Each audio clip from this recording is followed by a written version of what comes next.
Hello and good afternoon and welcome to Estonia. Welcome to the European Orienteering Championships 2022 and the World Cup Round 2 here in Estonia this afternoon. Here we see some pictures and footage from the arena right now. I'm Erling Tisted, joined by Jonas Mertz, and we will take you through this long distance final at the European Championships. We've already been on the way with this competition for 4 hours. Jonas, we've started around just before 10, the first runners, so we've already had 4 hours of competition, still lots of runners to go. And we have some leaders already right now. Maybe we should take a look at them. Yeah, I mean, we have we will focus first on the women's competition, and there we have a leader from Finland, Enni Jalava, with a time of 1:39.09. On second position at the moment, Sanna Fast from Sweden, and on third position, also from Finland, Mia Niitinen, and they're all within 2 minutes. So it's quite a tight race so far. Yeah, around 100 women the start lists, and that class will finish in about an hour or so. And then the men's competition, 136 on the starting list there. That will finish an hour later, but we have several men out in the forest as well today. Here we take a look at the women's course, 20 controls, just below 13 kilometers. Not so much climb. It's a rather flat terrain here in Estonia, and the estimated winning time of 73 minutes today. Let's take a look at the course here, Jonas. Yeah, and you mentioned it, it's really flat here. I mean, you have some negative terrain. It doesn't make it too easy, because when it's so flat, it's also, I mean, this means that you don't have as many features to navigate with, which makes it often a bit more difficult for those world-class orienteers. You can see a very short first control. It's just to get yourself on the map, get used to the mapping style, and then you have these 3 controls in a rather detailed area. And from 4, where we have the TV control, the first TV control, we have a very, very long leg to the 5th control. And I can tell you there is a route choice problem. And it's not only the route choice that was leading to discussion so far. There's also, yeah, let's put it that way, there will be some discussions about rules and interpretation of the rules, but we can come back to that later. We have this 5th control quite far away, 6th control, where we have a radio control. And then we go back, we turn there back again towards the arena. So here we're around halfway through the course. Get in a bit more green area here at around control 10. And then it opens up again, 11, 12, same style as at control 2 to 4. And the very last part here, short loop again. This one is quite open, the forest. We'll have a TV control there at control 14, and then you can see that it's... If you just see those pictures there, you wouldn't understand why they were complaining about the terrain yesterday, but I can guarantee you it's more green in other places. 17, I think, quite a tricky finish here, 17, 18 at least. It's greener there than before. And then we go back, of course, the last 2 controls, no problem at all, just to take the runners back to the arena. And maybe we should say that this is actually day 2 of the championships. Yesterday we had the qualification for the middle distance finals, which will take place on Saturday. But today it's the long distance, as we can see here, 13 kilometers for the women.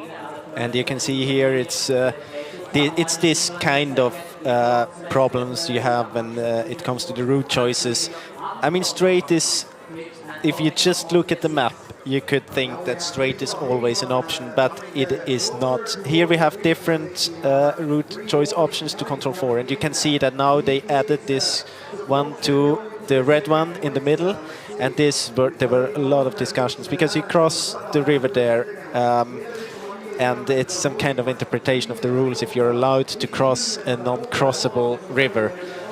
But the route choices here, the one to the north, I don't think they will choose it, because you have to run a lot through greener areas and marshes, and it slows you down a lot. So I think that's a key thing today to think about. Don't spend your time in green areas and in the marshes. Even though the marshes are dry, it's still not very good runnable. And some of the teams I know, they even declared it as a no-go to spend a lot of time in green areas where you're not running on paths. So I think this will be the key today, to find the right mixture between running on the nicer parts in more open white areas and avoid the green areas. And here's a look at the women's start list. As we can see, we've been on with this competition since before 10 o'clock. And as we scroll down the names, we can also see some of them have not started today. Maybe some of them are ill. Maybe they just want to spare their legs until the competitions in the weekend. Yeah, I mean, one thing we know is that there are some teams, especially Switzerland, they have a lot of problems with illness, with some stomach problems. So many of the Swiss runners kind of, didn't start today. We see that Eveli Kasiku didn't start. She did a great race yesterday in the qualification, but she has some smaller injury problems, doesn't want to risk the good position, late start in the middle distance. That's why she isn't running today. And then you can see already that all of them are out in the forest. And here, of course, on this last page, we see the biggest favorites. For me, Tove Alexandersson and Simona Abrisold. It will be a battle again. And, I mean, there are others as well. But when we look back to the last competitions, it's easy to say, it's fair to say that they will be the biggest names today. But we saw Tove Alexandersson at the middle distance qualification. She can lose time out there, and now we're looking at the terrain. It's hard to look ahead in this terrain. And I think, I mean, this, of course, it's bushy, but the real tricky thing is when it gets so tight around you that you can't see the details, the contours anymore. Then you're kind of blind running into the forest, and you have to trust your direction. But the thing is, once you lose direction a little bit, you're off a little bit to the left or the right. You maybe just miss the control by a few meters. Because it's so flat and the visibility is so low, it's so hard to say, do I have to go more to the left or to the right from where I am at the moment? And this is the reason why we have seen so many big mistakes yesterday. And definitely we will also see how much an impact the late starting time will have, maybe, as there will be tracks out there. Hopefully the right tracks. I mean, there could be wrong tracks as well if you could be led to some wrong point. And as you can see here, I mean, in these parts, we have quite many parts. It's much more open than yesterday. And we have many parts where it looks like this, on the map at least. And if it's like this, I mean, there will not be any tracking, not be any tracks out there. It's a fair competition. But when you go around Control 5, just at this long leg, of course, it will help to start in the very end. Often it's kind of deserved for the runners that they are high up in the starting list and they kind of had to run good in the past to end up there. So it's kind of fair, but of course, if you just look at it isolated today, it's a very big advantage to start in the very end. Here's Eni Jalava from Finland, the current leader here at the finish. And as we can see, we have an expected winning time of 73 minutes, and Eni Jalava's time is 99 minutes at the finish. So she's we will see if they will go down there to 73 minutes. But well, I mean, I think that's totally possible. She's quite I mean, she did a great performance today. She is 25-year-old, but she doesn't have so many international results so far. She had a 31st place from the World Cup final middle distance last year. And otherwise, she wasn't starting so many times in championships or at World Cup competition. So I think there is definitely a chance for the later starters to go a bit faster. But you can also see that she has beaten many of quite big names here already. So she definitely did a good job out in the forest today. Yeah, the Finns seem to like this terrain. 3 Finns within the top 4. I mean, if you just look at the map without taking the vegetation in count, it could actually be a map in Finland. It could be, I mean, you find this kind of terrain also in Finland, but then you add the vegetation and it's a totally different thing. I don't think it's also a kind of terrain you would really avoid training in. You don't want to be in a training in this. You don't make orienteering holidays in that kind of terrain. But let's take a look at the GPS here. We have Paula Groos from Switzerland and Andrine Benjaminsen. And you can see it will be a lot about this micro route choices. Do you get the good tracks here? You can see it doesn't really matter if you go to the left or to the right a little bit. Just you have to find the smaller tracks in the forest, maybe from other runners, maybe from animals, or just lighter vegetation. And then we have this long leg here, and you can see that Paula Gross, she decided to use this small track there a bit more to the left, and Benjaminsen had a bit more a straight approach. Yeah, and this is a look at the beginning of the track. She's further ahead than Benjaminsen now, but here we see her running towards the first control out there. I think this is towards the fourth control, yeah. Just before this longer route, if I'm right, towards split 1. And at that position, she's 2 minutes behind. And 5th position, Venla Harju leading there in a time of 18:31. Vijay Mami too. I got her. And Andrine had a great start to the championships. She won her heat at the middle distance qualification. So at least yesterday, she seemed to like this terrain. And I mean, she's a runner that you could see she developed so well during the last years. She was always up there. She was always a little bit in the shadow. Of course, everyone has been in Tove Alexandersson's shadow, but she was just that gap. There was a gap between maybe Abersold and Alexandersson and Benjaminsen, but you can feel that the gap, at least in some competitions, gets a bit closer, and she's taking step by step towards the very top of the women's field here. And here we have the different options, and you can see in this part here you have some red lines just at the river there, but you don't have them in this second part. And if you take this route there to the left and kind of take a swim, of course you win a lot of time there. And the rules are very clear. It's uncrossable, but this is kind of a hint to the runner that if it's very wet out in the forest, you don't want to go over the river. But it's uncrossable doesn't mean that it's forbidden, and they have discussed about that in the team leaders meeting, and they were referred to the rule book, and it's very clear that you are allowed to go through there. And you can see there it's not too easy to go over. You could see Kibbutz testing and backing out again, losing a lot of time there. And here's another starter, Sara Hagström of Sweden, just came off from a win at O-Ringen just a week or less than a week ago this weekend. And interesting, because she wasn't starting yesterday due to some illness, but she decided that long distance is more important to her. And I mean, my feeling is that if you feel a bit ill, you rather try to run the middle distance, because of course it's just a third of the time you have to be out in the forest. But she decided that the long distance is her distance, and well, we will see if it's gonna pay off later on. I just tried to get the paid off in the beginning at least. She's only 28 seconds behind on second position at this very beginning. So here we have, you can see that she has just a better speed through the terrain here. And she's on her way to control 4 as well, as we saw Andrine Benjaminsen earlier. Exactly. And but she's faster. She's 1.5 minutes faster compared to Andrine Benjaminsen. Yeah, it seems like she's going with great speed out there, reading the map carefully.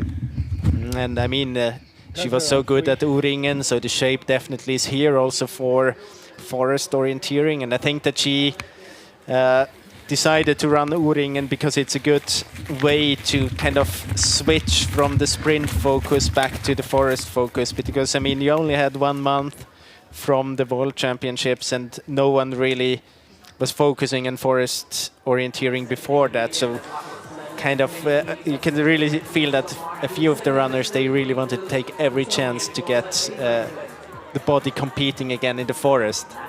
And this is interesting here, because you can see that she's running more to the north, and these areas here, where it is these yellow parts and the green parts, it's really slowing you down. It's bushy and it's green, and it's not fun to run there. And you can see that it turned around here. I mean, Hagström was 1.5 minutes ahead of Benjaminsen, but Benjaminsen decided to go more on the street here, and I think that was a very good decision. And here's Venla Harju at the start, the current leader at the first TV split out there, so we'll probably see the footage of her as well in a few seconds. And here now we have a Hagström compared to Harju. And let's see where she makes the difference here. Is she's going around a bit more, and only there you could already see that she used the tracks and the streets a little bit longer, and it just gave her kind of an advantage. And I mean, it's one thing to get this advantage time-wise here in the beginning. It's the direct effect. She was faster there, but it will also pay off in the very end if you try to get the chances to save energy in a long distance. It's a long competition today. It's warm out there. It's a lot of sun. It's a lot of fighting through bushes, which makes you tired. So it's definitely a good thing in the beginning to choose this energy-saving options when you get them. And of course, if it's not too far to go around, but this situation here, it even paid off time-wise. Yeah, we'll see if Van der Hayu, just as her fellow Finns, likes this terrain, and so far it looks good for her. 3. Here she is. And you can also see, I mean, in this part here, it looks very Scandinavian, the terrain. So it's not a big surprise that the Finnish runner and the Swedish runners, they feel home here. It will shift in on the long leg, and then I think there will be a bigger advantage for like runners from, of course, Estonia, but maybe more from the continent, Czech Republic, Switzerland, maybe. It's not really only about the technique, it's also about the mindset that as a runner from the continent, you are used to the situation where you just have to like and kind of face the fight, and you have to be in the mindset that today I'm going to fight. I'm not going to enjoy orienteering, but I'm going to fight, and it will be tough to be fast. I won't feel fast, but I want to do that today. And if you have that mindset, it will make it very much easier to be fast today. And maybe we should, here is Sabine Hausfeld, but if we take a look at the splits, at the first control, we can see Tove Alexandersen has passed there. She is 1 minute and 43 seconds behind Van der Hayu. Line Strand has been there as well, 1 minute and 49 seconds behind Van der Hayu. And Simona Abersol just passed out there, nearly 2 minutes behind Van der Hayu. So definitely a great start for Hayu out there. And you can see now we have all three of them in the comparison. Hauswirt. Losing a bit time here every now and then getting stuck there in these green areas. Not going as straight, and you can see that she's struggling in every kind of yellow part there. It feels that the other ones, they just were able to find the smaller tracks where maybe other runners were, or maybe where there are some animal tracks, or where you can just feel that the terrain is a bit more open, so you can push a bit faster. And it's a very in situations like this, when you have quite good visibility, you have to use that in greener, pushier parts to look ahead, to see if there are parts coming where it's a little bit easier to run, just to get a good flow through these bushy areas. And 3 minutes already behind. It's a lot. I mean, you can see that I think everyone will lose time at one point of the course, because it's so different in its characteristics when it comes to the vegetation and the kind of the route choices and the technical things you have to do. But 3 minutes is a lot, and yeah, maybe, I mean, there is a risk already that she gets caught from runners behind, and then of course you know that you didn't have a good start, and once that happens, it's very hard to get back into the fight. Here's Line Strand. Probably also one of the favorites for a top spot today. Yeah, I mean, she performed well at the World Championships. You could feel that after a year with a bit more of struggling, she was really able to peak her form again, her shape again. But she also had some problems with the illness, and just at the World Games, she skipped one of the competitions there. I mean, it's really this wave of corona going around again, so we have many runners here that had struggles with illness. But you can see here some hesitation towards, she was a bit early looking for the control. And I mean, in this area here, you shouldn't be missing. It's so open and the visibility is good. So if you're kind of proactive runner and you have a plan in your head, this won't happen. But of course, it's also turning a lot. You have these contours, you have these details, you have to avoid or you really want to avoid some of the climbing, so you follow the contours, which makes it a little bit harder to keep direction. So if you kind of run around one of the hills, and then you have to be very sure that you leave the hill into the right direction. Then that's one of the tasks today in these open areas. But still, I mean, this is something most of the world-class orienteers are very good at, to use all the features if you have many features and select the right ones and navigate with what you have. And it's easier to navigate with many details compared to when you're totally flat and no details at all. Here is Markataini of Finland, reigning European champion actually in middle distance. We haven't had European champions in forest distances for 4 years, so her middle distance championships in 2018 in Switzerland still stands. Yeah, it was an exciting race there when we thought that Tove Alexandersson was the clear winner, and then she missed one control at the very end, and then we also had Julia Gross, who missed one of she forgot to punch one of the controls, and we thought that she would have won the race. And it was a lot of drama in this race back then, 4 years ago. So I think she also got injured in the end of the course there, and a lot of things happened. But she's, of course, she's the reigning champion in the middle distance. But it's a different task today. I mean, there we had a very steep race, and it's the total opposite today. She had a okay start here. Yeah, let's see her onto control. You can also see that the men's race is ongoing in some parts, of course. The courses are quite similar, especially where we have the cameras. She's punching here into a third position.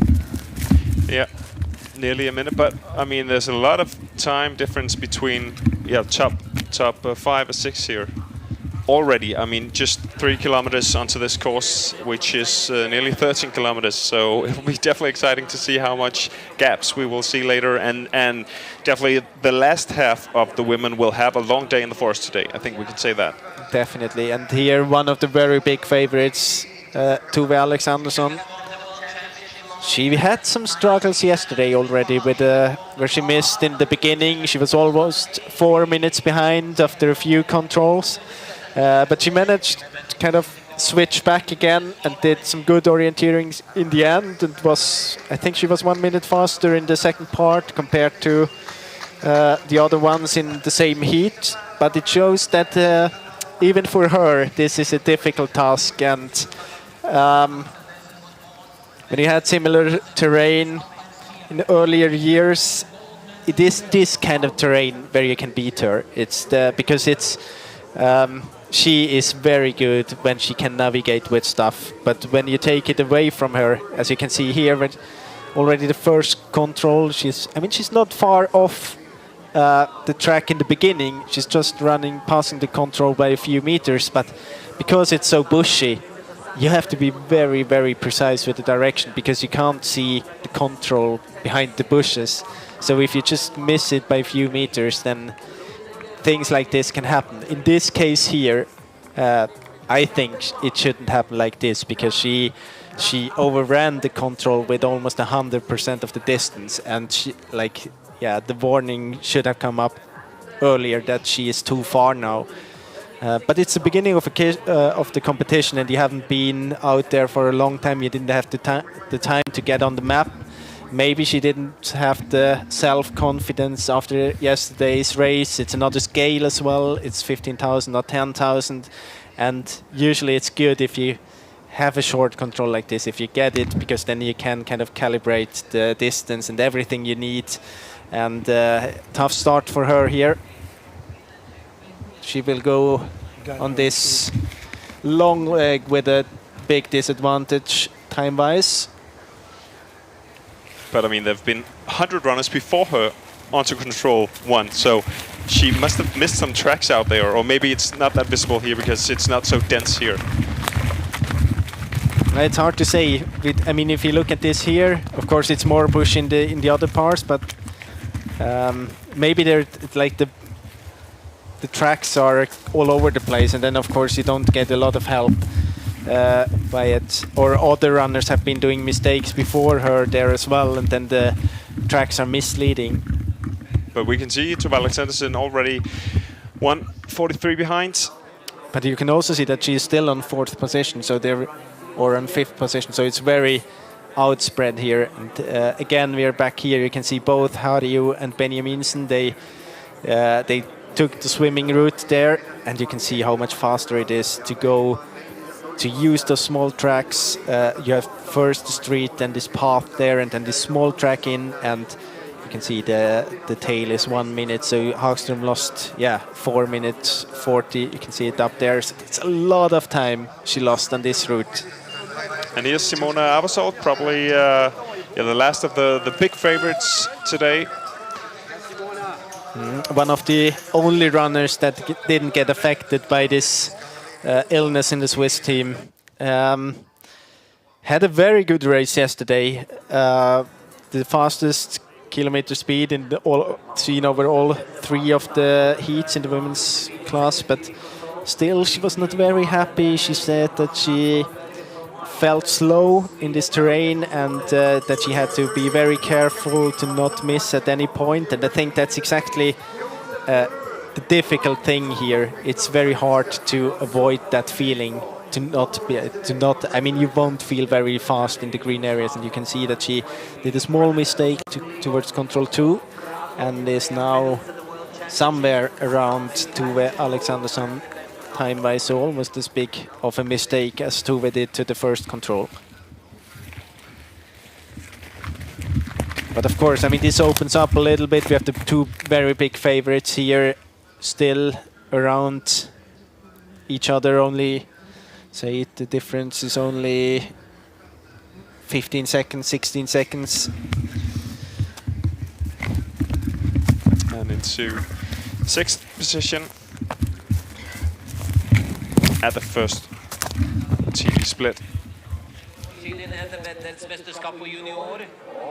But I mean, also, what we also saw is that even if you have a gap, quite a big advantage at one control, if you make a bad decision at any point, for example, towards the 5th control, but also later on, 9 to 10, where we saw Kibbutz just trying to get over the river, but having to back off again, you can lose a lot of time if you're kind of hesitating or not really executing the route well. So I think even if you have quite a big lead here at one point, there are still many places where you can lose a lot of time. And that's what I said before. I really like that when they run around there and really use the path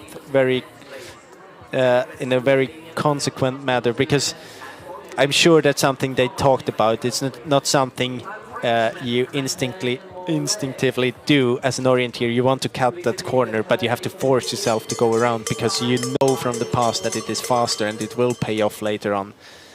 So I really like to see that when runners do that and stick to their plan, when you really can see that they have been talking about this and they executing it in this manner. And the last starter here, Caroline Olsen, in the women's class. She's been running for 30 minutes now, but here we see her on her way to split 1, control 4 on the women's course. Had a disappointing qualification yesterday. Finished outside top 20, so she won't be in the middle distance final. Lost some time out there to 9th control, I think it was. So she's definitely, this is her chance to perform here in Estonia in individual distance anyway, here at the long distance. And you get a kind of a flashback to the World Championships where she missed the knockout sprint. It was the only distance where she was planned to run, and it is very tough mentally if you miss a qualification. You don't have you both have you have this bad feeling about not being able to run the final, but you also have that feeling that your orienteering is not really on top for this task here, and she was struggling a lot yesterday. She lost, I think, about 9 minutes on the middle distance, so it's very important for her to get a good start here. And I mean, she's only 1 minute 9 seconds behind. I'm sure we'll see that Right here, yeah.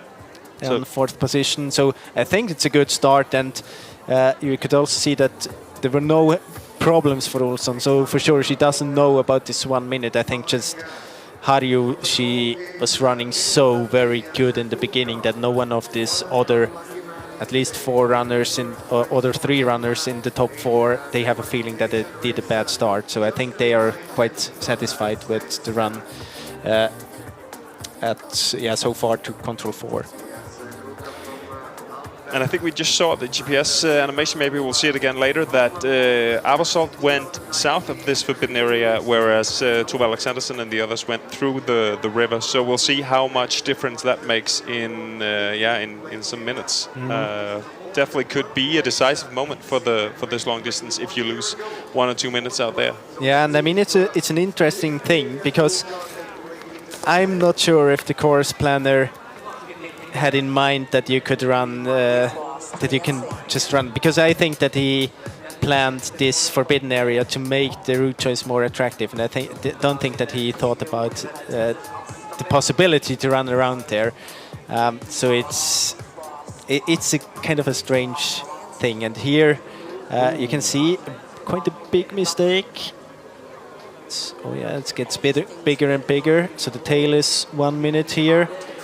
You can see, I would guess about 3 minutes that Benjaminsen lost. That's what I mentioned before. You could see that the area there, it's a bit green. It's not the best runnability, not the best visibility. And once you're off the best route, it's very hard to find back again. And here we are back at the finish. And seeing Marie Olausen. And she has a chance here. Just the time, just about. Annie Jalava, the current leader from Finland. Let's see if she makes it. She was a few seconds behind her at the second TV control, so a few kilometers before the finish. Oh, she won't make it into second position. Now behind Annie Jalava, still leading this competition. Yeah, but we can see it's a long distance today. Yeah, it's a long run. And it's warm, we should say. It's very warm, and but I think many of the runners are quite used to the fact that it can be warm now when they're running and training. And you can see she doesn't seem to be very satisfied. Talking to Janne Salmi, the coach from the Norwegian team.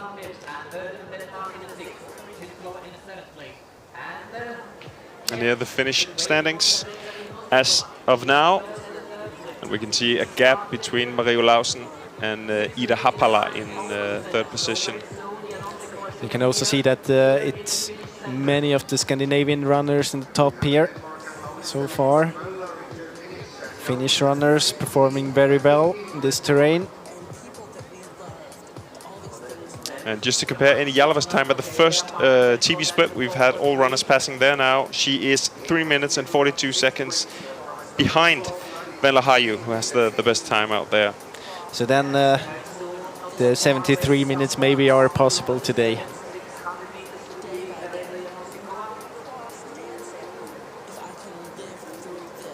And maybe to come back to what we were talking about before, I mean, it wasn't interesting, because I think if you just look at the map and you wouldn't know about the rules passing a river that has this small black border, you would just think that it's not allowed to do, because otherwise the forbidden area should go over the river to make the route choice better. And it was interesting, I talked to a few of the coaches, and for example, the Norwegians, they didn't really mention that on beforehand. The Swedish coaches were very clear with it is allowed to swim, so they actively said that to the runners. Also the Swiss, they specifically asked that questions in the team leader meeting and got the answer that they should look it up in the Yeah, the rules. book, So yeah. it's. I mean, it's not unexpected that a task like this will come up here. But we saw Simon Abersov going not through the water, but going south of the forbidden area. But of course, I mean, she doesn't know how deep it is in the water, so it is kind of a risk you take if you go down there, because of course, if the mapper maps it as uncrossable, then you expect it to be uncrossable. Yeah, and here's some funny GPS tracking. We saw Teresa Janosikova seeming to go the wrong way, following a fence and not going into the last control. But here she is, maybe from the wrong direction, but she got it right at the end. She's quite a big margin now, so this will definitely be our new leader here. Yeah, new leader, Teresa Janosikova. Can take a look. Well, at the World Games, actually, some weeks ago in USA, had a silver medal on the sprint distance there. But now she shows that she has abilities in the forest as well. But we also see that at the first TV control, she was 4 minutes behind. So definitely not with the best run here today either. But a smile, nevertheless. 2.5 minutes. I mean, she's ahead leading, now, yeah, of Teresa course. Janosikova. Here we are with Cecilie Friberg-Klusner. Or Nicoline. Oh, it's Cecilia, yeah. It can be hard to tell the difference. On her way to split 2, which is after 10 kilometers approximately of the course. And we can see her have lost some time. And here you can see the difference compared to the first part. It's much more bushy in some parts. I mean, not exactly here, but in some parts the visibility is lower. So you have to be more careful here. It's harder to run. You have to lift your feet all the time. Cecilie wasn't at the World Champs in Denmark, wasn't selected due to the performances in the spring and the test races, but she had some great test races in the Danish test races here some weeks ago and won both races. So she seems to be in great shape and returning, great shape here into the forest, former sprint relay world champion from 2016 in Denmark. Here we're waiting for Johanna Öberg, taking over the lead from Teresa Janosikova in a quite convincing way. And now we are actually almost down on this 73 minutes.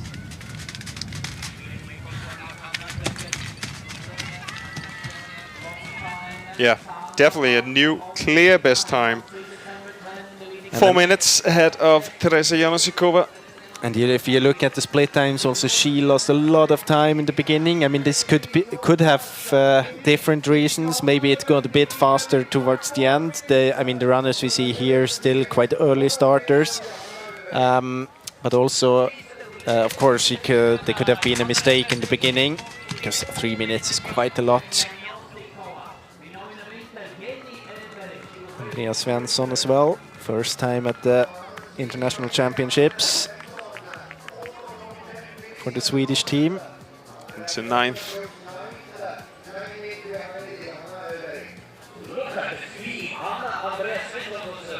Sprinting to the finish, and the Swedish record in 100 meters, which belongs to Linda Hamglund, 11:16, was not under threat, but close to 12 seconds. But Ivars, look at the radio station at 6.1. When was it that Marika Heidi went through? That was a long time ago, and we still don't have... Just mentioned that it was nice to see her in the forest. Of course, it's easy to say for Johanna, who starts behind. What? Oh, this doesn't look good. Well, this will definitely lead to a protest here. Yeah, Caroline Olsson passing through and the forbidden area, as it seems on the GPS anyways. We should take that. But you could see the speed as well. I mean, it really looked as if she was running there. Otherwise, she would have been very fast through the water. And, well, if that's true, then it's another tough day for Caroline Olsson. We again see the mistake by Benjaminsen. Then they choose different route choices. And Benjaminsen actually going over the river there. Was that where Serena Kiburts I think she was turned around, or that was a bit further up the river? Yeah, exactly. And a big mistake there by Venlahariu as well. So Benjamin's naturally caught up Yeah. now after this great mistake at the fourth ninth control. But it's exactly the controls like this. You see, if you come a bit from the southeast, you have a kind of a green wall. It's not as good visible on the TV screen here, but it's a dark green. And if you have dark green in this terrain, it's totally like visibility is zero. So you have to kind of blind go through this through this wall.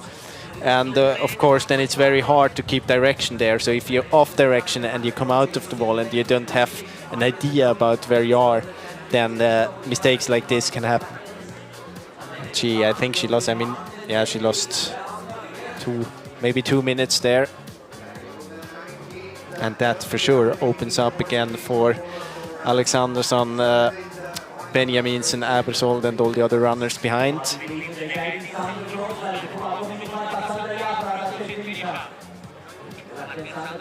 Here we see smiles. They haven't been running. Maybe that's why. Yeah, that's why they're smiling. I mean, we have seen runners coming out of the forest smiling as well. Yeah. Not many, but we have seen them. And we're looking at the radio times out there. We have a radio after 6 kilometers. Still have 3 runners left to pass there. Simone Abersold, Tove Alexandersson, Caroline Olsson. But right now the best time out there is Andrine Benjaminsen, ahead of Venlahariu. And that's the control after this long leg. So yeah, so we saw before where we have seen Hagström going to the north. A lot can happen there. We are with Alexandersson. Usually that's not a good sign. Oh, that's she. What? That was too far, I would say. That's very strange. I try to think about what she could have thought when she comes out there, but I have no idea. I mean, it's first I thought that she is giving up the race, but she's definitely not. Maybe she thought that she was running a bit much to the north, getting out on this very small track, and then misreading the next part, but it's very hard to believe. I would call it a blackout. And actually hard to see if she actually got the control there. She was just, I mean, she didn't seem as she had the direction away from it anyway. So here's Sandra Grossberger of Latvia into the finish. But she has lost time as well. We can see nearly 8 minutes behind the current leader, Johanna Öberg.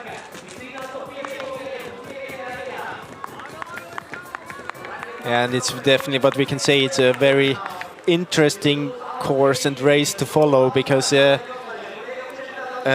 mean, there's so many things that can happen when you get this combination of technical orienteering and the green areas and the route choices.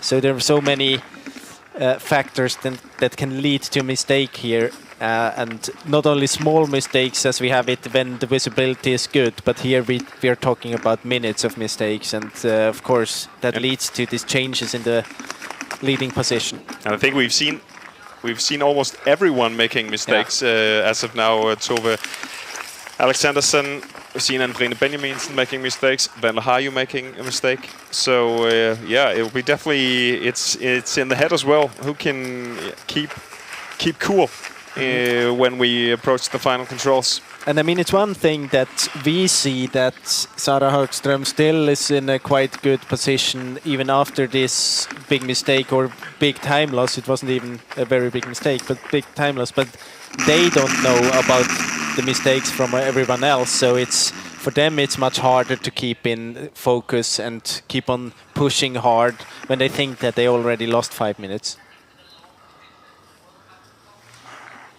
I could also hear that kind of the gimbal got stuck there from the cameraman. Yeah. It's pushy also for the people working out there. Maybe not the best direction into the control. Quite okay. But a big gap here already.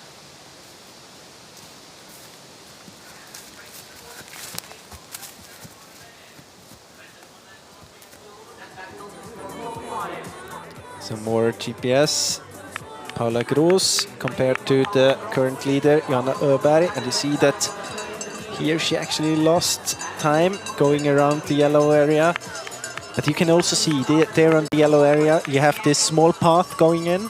And usually they don't just stop. So if you have a path going into yellow area, there's often been tractors and things so you can anticipate that maybe the track is a bit longer, and then of course it turns around. It makes it much faster to keep on running there, especially when other runners were running there as well. And the time loss here, yeah, it was, you could see it only on this small part in the very end, about 1 or 2 minutes by Paula Groos, but still quite a good performance. She was in the lead at the second TV control, 58 seconds ahead of Johanna Öberg, and now she's 1:29 behind. And if we take it to the first TV control, there she was 2 minutes and 9 seconds behind Harju. So, well, it's quite a good race by the Swiss runner. And this is Sarina Kiburz giving up the race. Can be, I know that she has been ill as well. We have seen the mistake in the middle of the race. If you combine those things, it's a very tough race, a long distance to run when you come back from an illness, from stomach problems. Often you didn't have the chance to get enough liquids into the body to just run and push for 90 minutes. And if you add up some mistakes there as well, then you can understand that it's hard to fulfill the course. You can also see that there is a small mistake at control 13 out from the control, and that was maybe this one loop too much for her. That kind of reached the tipping point. And back with those 3 leaders, Harju, Hagström, Benjaminsen. Benjaminsen going a bit much to the north there. Maybe she saw the river. Yeah, and still a mistake.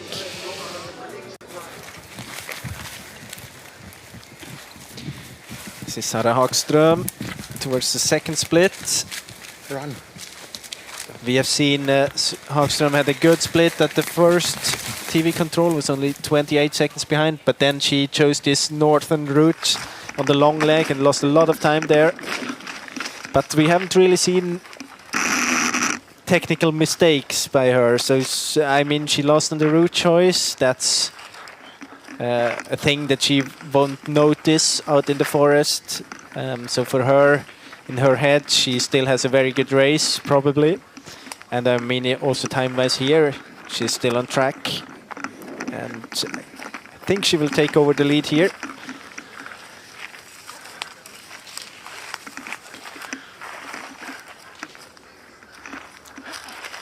And she caught up with Benjaminsen. We can see her ahead. Benjaminsen started out 3 minutes ahead of Sara Hagström. So they have each other to run together with here for the last 5-6 controls after this TV split. And of course, that's a very good feedback for Hagström, but she doesn't know about all the mistake Benjaminsen was doing. Maybe she would be a bit more concerned if she knew about this. But of course, in this situation here, it's very good. And the only thing is that Benjaminsen is in the lead now there, but she is coming from a mistake she's been doing before. So maybe not the biggest self-confidence. Now she seemed a little bit off direction as well.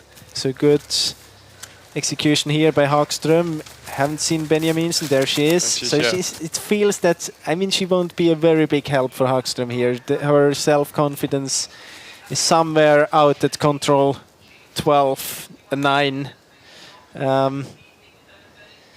So maybe good for the group here that it is Hagström taking over the orienteering part. And this is Vendla Harju. Also she towards this second split. Harju started 3 minutes behind Hagström. So there is a possibility to take over the lead here. And from this control, there's around 3 kilometers to the finish. So some way to go after this.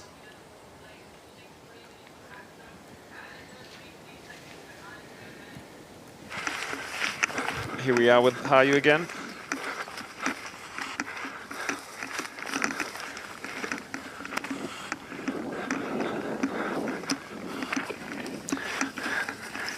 And you can see how all the bushes here lower the visibility, so it's very hard. Even if you see on the map, you see all the contours, you see all the details on the map.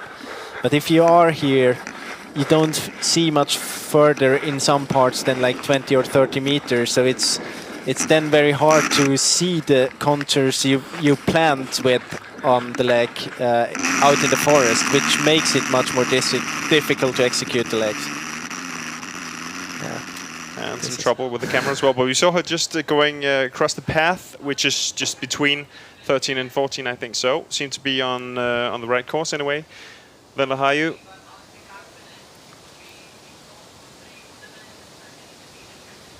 Was 6th on the long distance at the World Championships in Norway, her best long distance result. And if I remember right, I think she won a medal in the middle distance 2017 in Estonia when it was in quite similar terrain here. Also there with a very good race. Could be another medal for her today. 52 seconds ahead of Sara Hagström. But if there's anything we have seen before, so everything can happen. Everything can happen, yeah.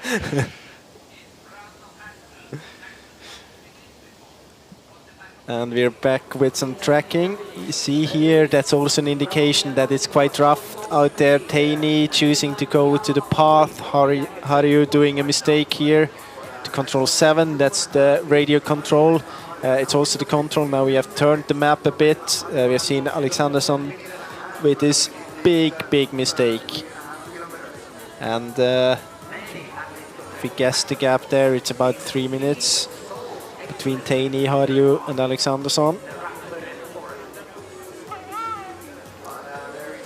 And there we see how you're going through the terrain, and that seems to be great there, so it's really hard to tell where you can go fast and where you lose time.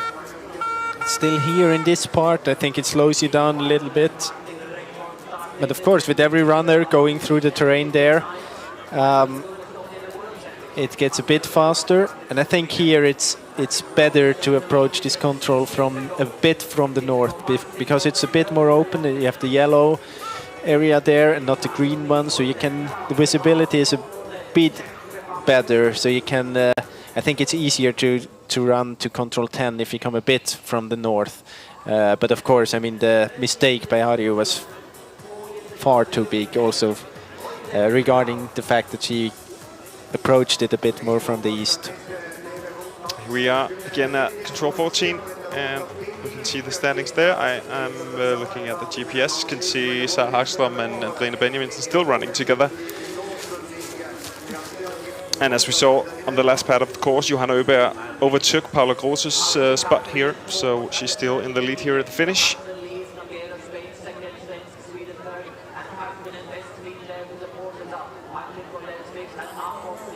Still missing out 5, I think, runners out there.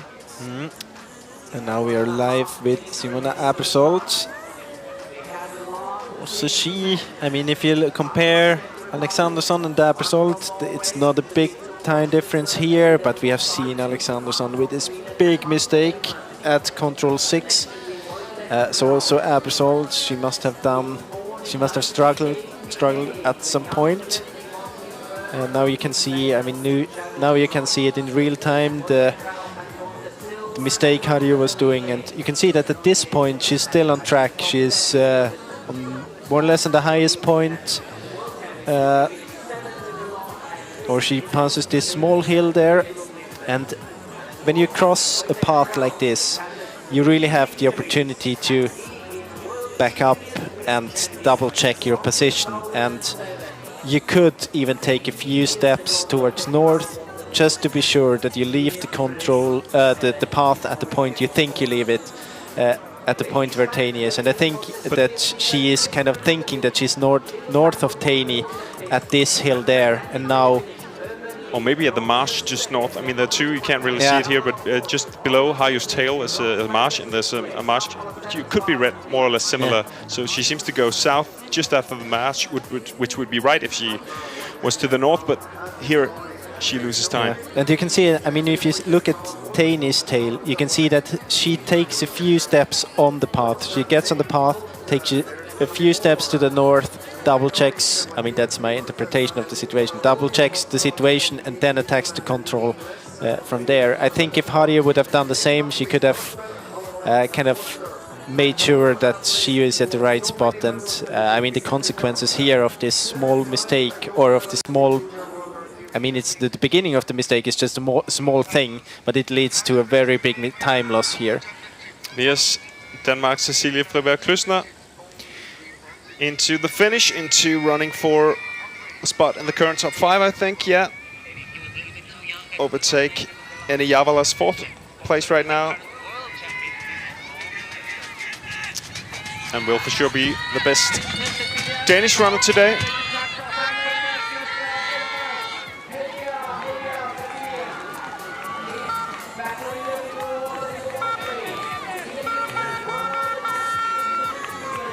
As I said, showed great form a couple of weeks ago at the Danish test races, winning both clearly, and here into 4th position.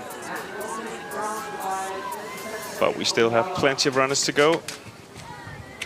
But Megan Carter-Davies, world champion, kind of the star of the World Championships a month ago. Great long distance last year at the World Championships as well. She was 6th there. Yeah. So she's not only a sprinter, but today it wasn't her day. Maybe not her favorite terrain either.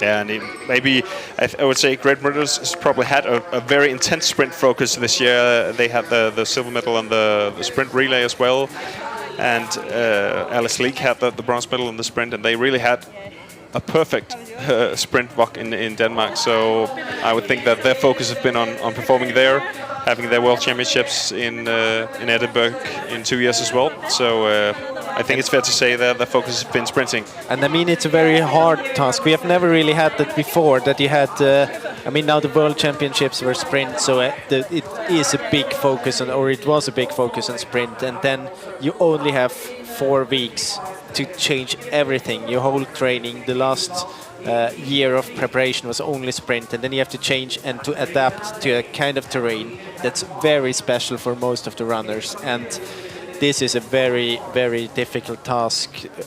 Usually runners, they travel to the countries where the championships will be, not only once, but twice or 3, 4 times. I know, for example, Simona Abersold, she decided to just right after the World Championships travel to Estonia. She did some trainings, didn't understand anything of the terrain, and decided to go back again after the World Games because she felt that she didn't get it. She didn't understand how to be fast there. So she decided after that to go back, and I mean, only that proves that it is very hard to adapt to this kind of terrain. And if you had this big sprint focus, maybe you were quite satisfied as well as Megan Carter-Davies, and then you have to adapt to this not most enjoyable terrain. That's a very hard task. And we see Alexanderson going in quite much to the north there, but she seems to have control over the situation. So Harjo Hagström and GC Abersold kind of doing the same thing as Harjo. Not really sure about the location when she was entering, and she was right there at the hill, maybe thinking she is more to the north. We're live with Abersold now. Yeah. So GPS live. But you can see it here. It's, I mean, it's one of the few controls really located in the green area, and directly many of the runners get problems. This is Lina Strand and is it Sabine Hauswirt, yeah, maybe? It is. Split 2, and this is a new best time. No, it's the control before the split time, so they have one control to go. There's that's a runner from the men's race.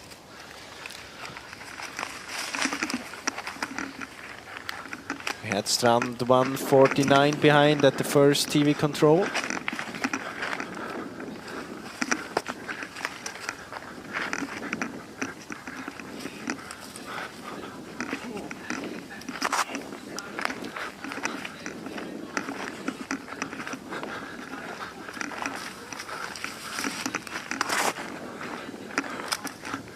think she will be somewhere quite close to Sara Hagström at the second TV split here.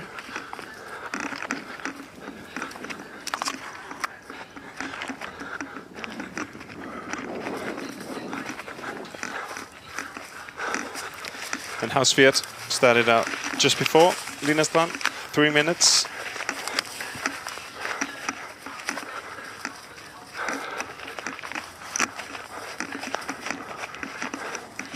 Yeah, but you can really see them like looking around to like catch some features they can rely on.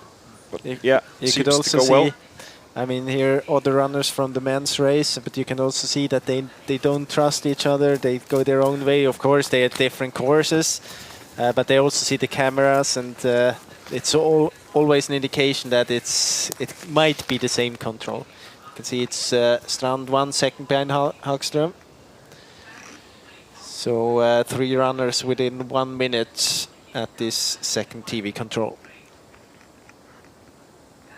Lina Strand is second at World Cup standings. We've had round 1 in Sweden in the end of May, only sprint competitions there. And now the World Cup turns to the forest with the European Championships here and ending up in Switzerland in the beginning of October with some forest competitions there as well. Maybe there's not a lot of forest in this area there. It's quite high up the mountains. So you might be a bit above the forest border or tree border. This is Marika Teini, and I think now it's going to be interesting. This is the control before the split time. No, it is the split time. So 1 minute and 4 seconds lead here. And the fourth last starter here, Marika Teini. So this looks like, well, a medal if she can keep it together on the last controls. I think this is Lisa Risby, but she is behind. She started out before Tabina Hausviet, as we can see here, 10 minutes nearly.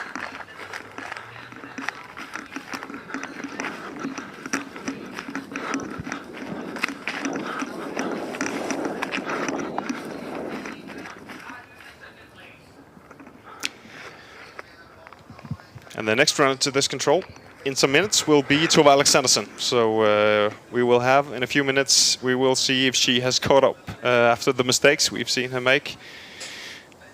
Yeah, let's see if it's in 2 minutes or if we have to wait for a while. It's hard to predict because it was so... Some parts seem to be really good, but there are many mistakes. We are still waiting for Lisa Risby. So she, I think, struggled a bit with some illness.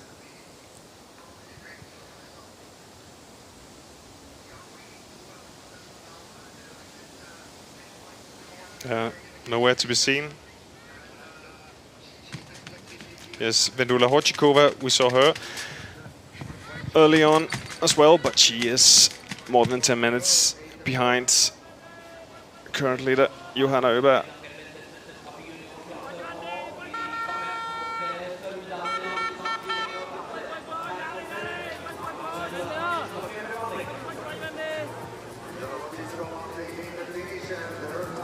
Into 15th spot. So maybe up to 20 for her with a little luck.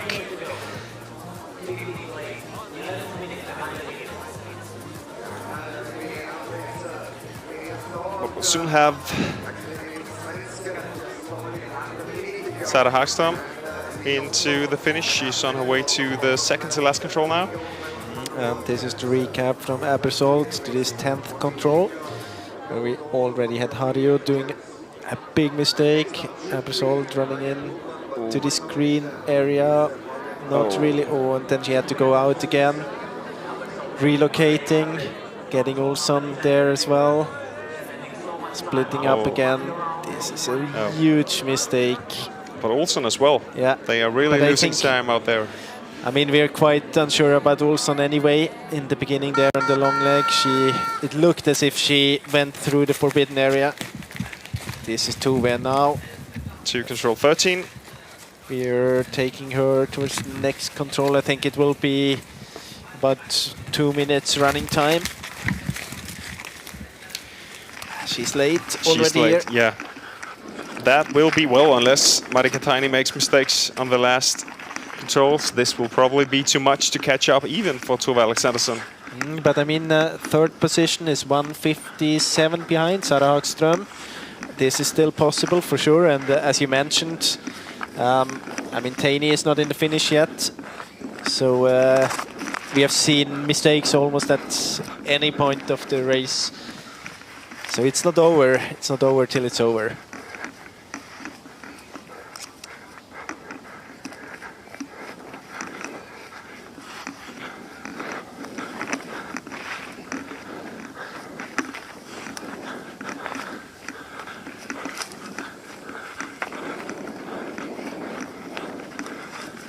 Tove Alexandersson also ran some of the O-ring stages, but then left, I think, to train for the championships over here during the week in Sweden.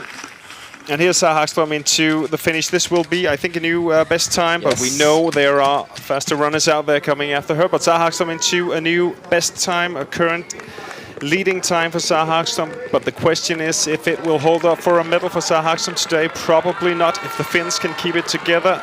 Marika Taini and Venla, here she is. The time is 1:31.23. A clear lead to fellow Swede Johanna Uber, 1:20, but we know there are runners coming out there. Marika Taini. I think, I mean, it's Taini and Harju, and I mean, otherwise, most of the runners at TV Split 2 are behind. I think there's still a chance for a medal. Here we see Tove Alexandersson in some doubt on her way to control 14.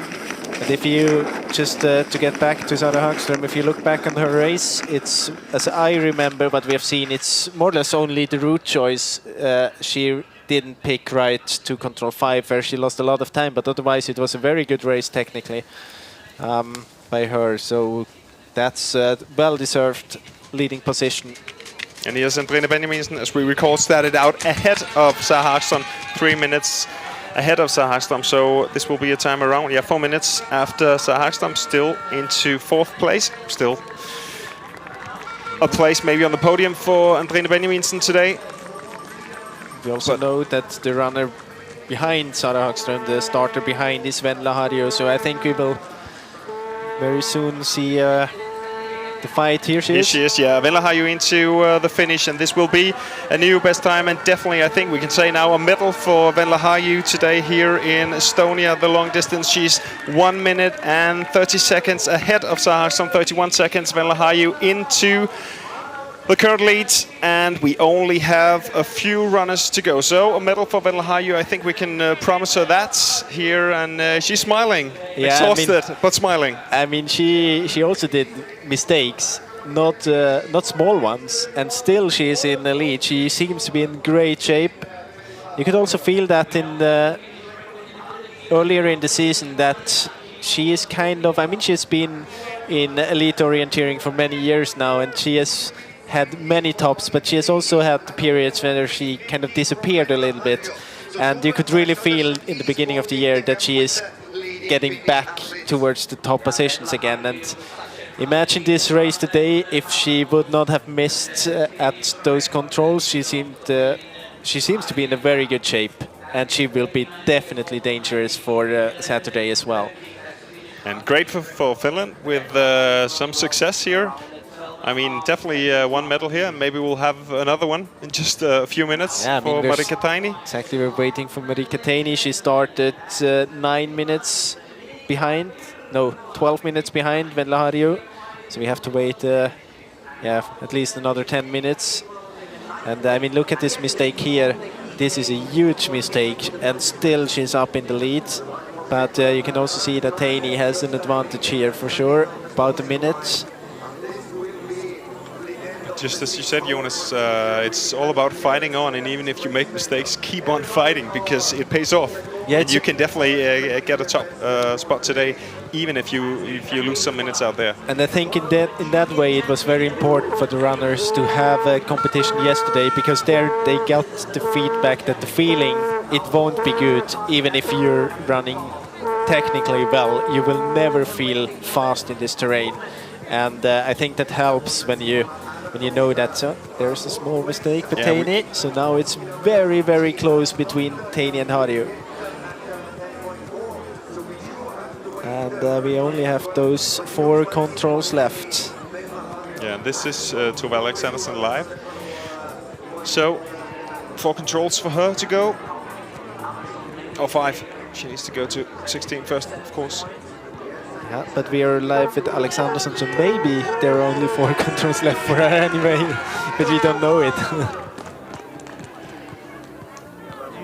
And I think this one is, it's not very, it's hard to see the green there on the screen, but it's kind of a bit more green just before control 17, and then towards control 18 you have this area where you have to get through the green area, and behind in a bit more open area you will find control 18. Maybe not, it makes it easier control 18 because you have this kind of border there in vegetation, and here we see that Harju passed Teini towards control 17. So now it's advantage Harju.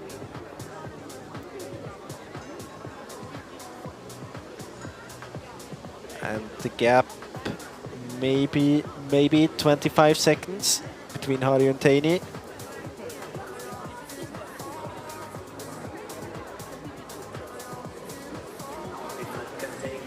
No problems at this control for Venla Harju. Doesn't seem to be any problems for Teini either.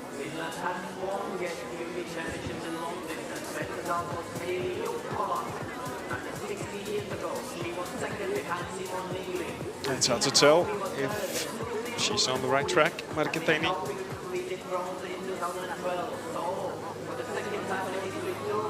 Maybe hesitating a little bit there. There's a small green area just where Teini is now on the map. Can be hard to tell from the GPS. Oh, she seems to get it right. Still hesitating.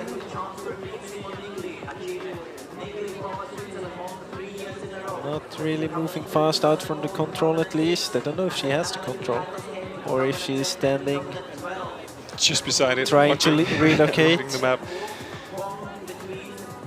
No, she definitely loses some time. We can see Sarah Hagström picking up some seconds. Yeah, it was a minute before. Let's see when they exit control 17. Yeah, I think there was a kind of hesitation there, leaving control 17. Yes, we can also see that we lost Venla Harju there, so our GPS is not trustworthy. Here's the leading chair. Venla Harju haven't gotten up there yet. Johanna Öberg still sitting there, but as we know, Venla Harju is in the lead here at the finish. We get a small look at the men's competition, not as far as with the women's, but we saw Sweden's Henrik Johannesson sitting there, current leader in the men's competition, but we will get back to that and the favorites there when we have finished the women's competition. So all focus on the women here for the next 15-20 minutes. I wonder why Johanna Öberg was sitting in the leader's chair there. Still, maybe it's just the most comfortable position to be in. Yeah, we can see here Venla Harju in the lead, Sarah Hagström second, and then Johanna Öberg, as we saw in the leaders chair, right now in third position.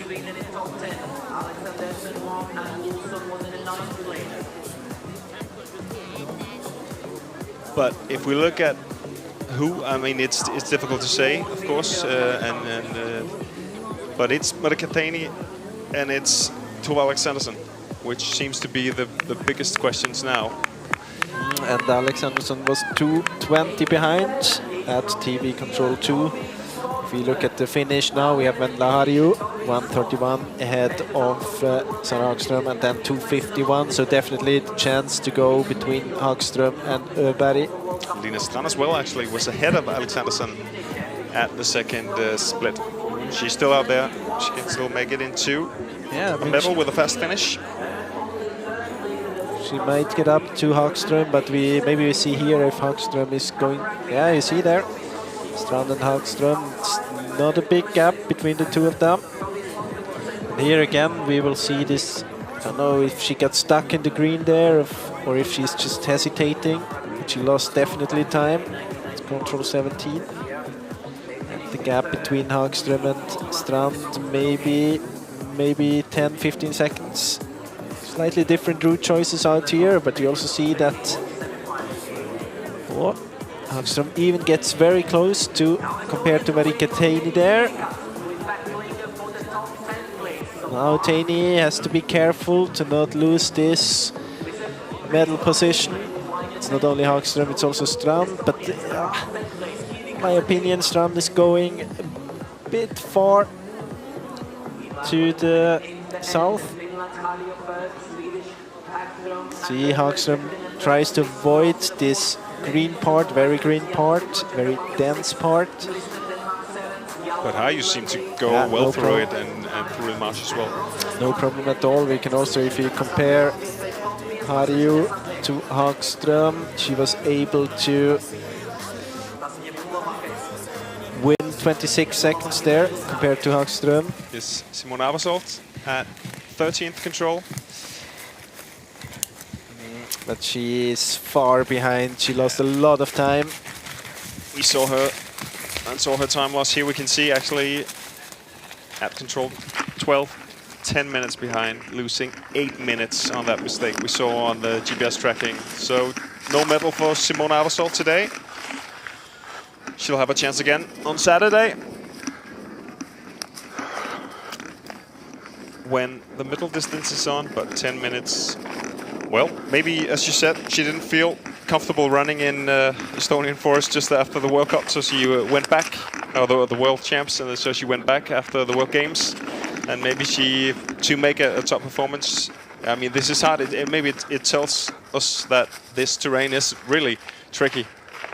I mean, it is. All the feedbacks from yesterday's qualification were that it was harder than expected for almost all of the runners, so definitely it was a hard one. But still, I mean, there are mistakes and mistakes, and you can do a mistake 1 or 2 minutes, but if you lose 8 minutes on a control, then I mean, you should have a concept that avoids you doing that big of a mistake. And you can see that she was going out again. Her concept was backing out from this area, going up to the path again, but still then she didn't find the control directly.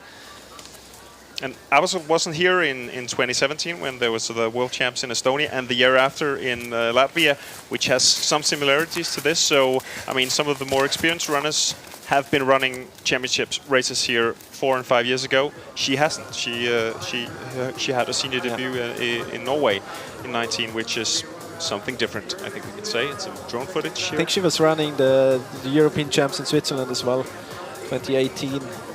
But maybe only this. No, I think she was running the middle distance as well and getting even the bronze medal. Yeah. And here I think we are following.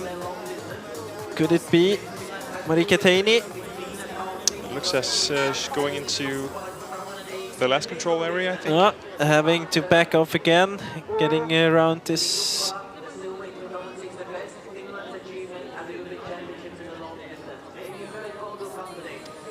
Punching the last control. Hard to say who it is. Got a runner in the red jersey. Might be Lisa Risby and Sabine Hauswehr. We don't know. This could be Lina Strand here. It's like Lina Strand, yeah. Here she is. And running for perhaps a medal. We saw her being very close to Sarah Hagström's time. Hagström is second at the finish right now. So we will see. No, she will not beat Sarah Hagström. Maybe into third. Maybe she can catch Johanna Uber's time in third position over the bridge. And then she has probably 20 seconds to go. So new third best time for Lina Strand here. Pushing down Johanna Uber to fourth position. And we know Marika Teini is coming. We know Tuva Alexanderson is coming. But we will see how long this time will hold. Current bronze medal position right now for Lina Strand, 2 minutes and 37 seconds behind Venla Haju, the current leader. And 3 sweets in a row. And soon we're waiting for Teini. This is Sabine Hauswirth. Started 3 minutes ahead of Lina Strand, and 3 minutes behind Lina Strand started Marika Teini. But she's just 20 seconds behind us, so Marika Teini, we can see from the tracking. So just a few minutes, or just a few seconds, we should see Marika Teini. But we'll stay with Sabine Hauswirth into the finish, I think.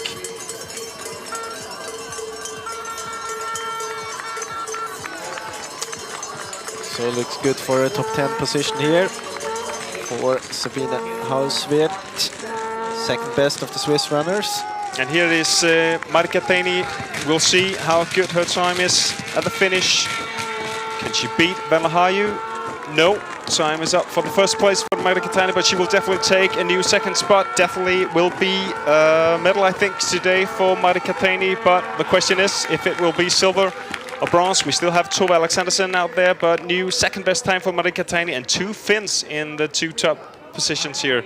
Great day for Finland. Yeah, great day for Finland so far. Good performance by Harju and Teini.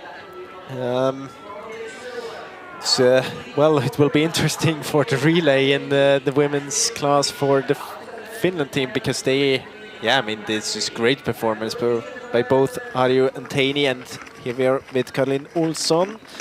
But more interesting, next starter behind Teini was Tove Alexandersson, and I think this is the only one who can be a threat for, maybe not Harju, but Marika Teini. And we saw, as we can see just now, they're 8 minutes behind Caroline Olsson. We saw her losing time several times, also with Simona Abersholt. We're not very sure on this long leg if there is a risk that she ran through this forbidden area. Yeah, so not clear, but definitely no top place for Caroline Olsson today.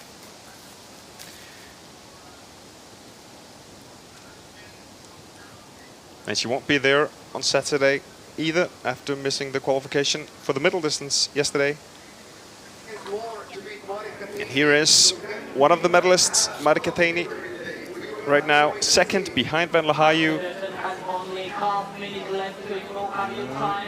And behind her only Tove Alexandersson, Simona Abersholt and Caroline Olsson. But as we saw, Abersholt and Olsson have lost way too much time, so it's only Tove Alexandersson now, and she should be in there. And there we have one. This is gonna be quite tight, actually. Yeah, so Tove Alexandersson running to see if she can push away Venla Haju, Marika Teini into the finish. We can see she has really speed, great speed for Tove Alexandersson here towards the end. So let's take her to the bridge. She won't make Venla Haju. Venla Haju will be the European champion of long distance here in Estonia. That is magnificent, the biggest result of Venla Haju's career, but Tove Alexandersson will definitely make it into a silver spot.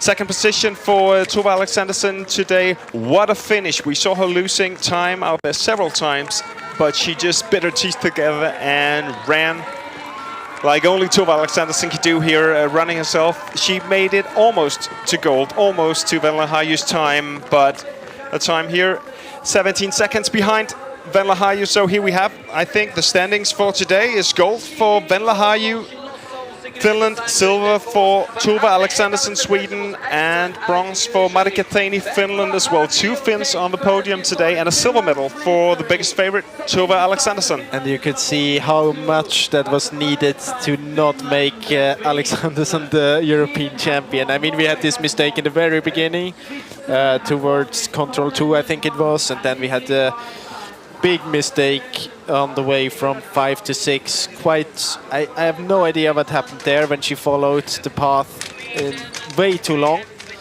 But I mean, if you can do mistakes like this and still are in the top 3, then it just proves how fast she's running on the rest of the course, and how what kind of fighting spirit she has to still go on and pushing after that big of mistake. So yeah, I mean, we have said it before, it's very impressive what she's doing, but sometimes I think she could invest a little bit more into like just double checking things and make sure that she's in the right direction, because if there's anyone who can invest a few seconds into a safe technique, then it's Tove Alexandersson. And she could still, if you take away the like 5 minutes mistake she has done, there's a lot of time to invest into safe orienteering on the rest of the course. So, but still, I mean, if you can win a medal with this amount of mistakes, then you have some speed in your legs. Definitely. Definitely. Here's just a view of the arena. I think so we'll see some GPS analysis, and of course we have the men's competition where we have the final hour of that coming for you in just a few minutes. So stay tuned. As you can see, sunny, warm weather here in Estonia here in the beginning of August. Swedish flags and Swiss flags, but no medals for Switzerland today. We just saw Sabine Hauswirth making it into top 10, and Simona Aebersold, probably the biggest favorite, as you mentioned, Jonas, ahead of the race, lost way too much time on control 10. That was a tricky one in the green. And let's take a look at the very decisive last part. We don't have Alexandersson in the picture here, but we have Vendla Harju, Marika Teini, Sara Hagström and Lina Strand. See that Strand is taking another approach to this control. Maybe the part where she was losing those seconds compared to Hagström, because they were quite close at control 17. And interesting as well that TV control 2, only 2 kilometers before the finish, we actually had Marika Teini in the lead, over a minute ahead of Vendla Harju. And there we also had Tove Alexandersson 2 minutes and 20 seconds behind. So Tove, she was more than 2 minutes faster on the very last part of the course here. We can see Sweden on place 4, 5 and 6. Hagström, Strand and Öberg are just outside the medals for 3 top class runners as well. And best Swiss runner today, Paula Groß. Great for her, maybe to make her mark here at the European Championships. I mean, that's a good result for her, definitely. Elena Roos was not running. I mean, she would have been maybe, besides Simona Aebersold, the strongest runner in the field for representing Switzerland. But I mean, this 5th position for, or 7th position for Paula Groß, that's a good result, definitely. And 3 more Finns into top 20. I think they'll have some champagne at the hotel tonight. And maybe they will wait until Sunday, but they will definitely celebrate it.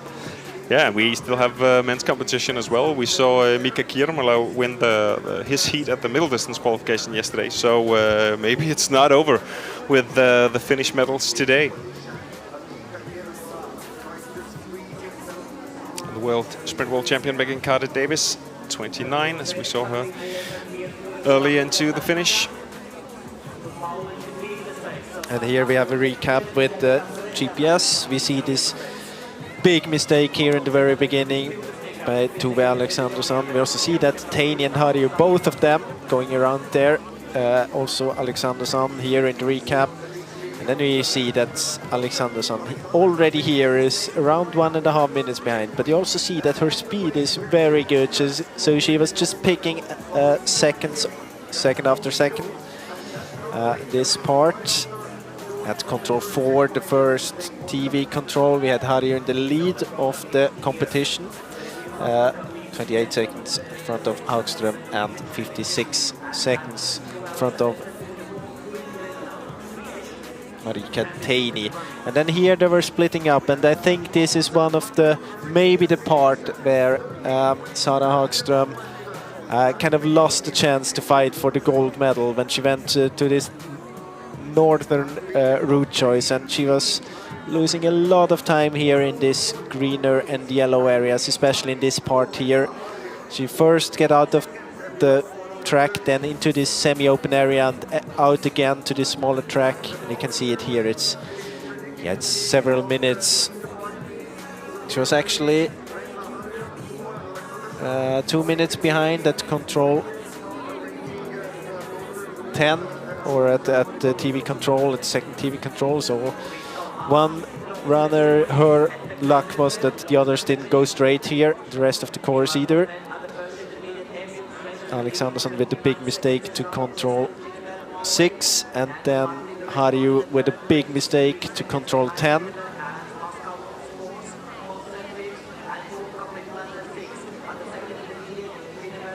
Maybe 2.5 minutes there.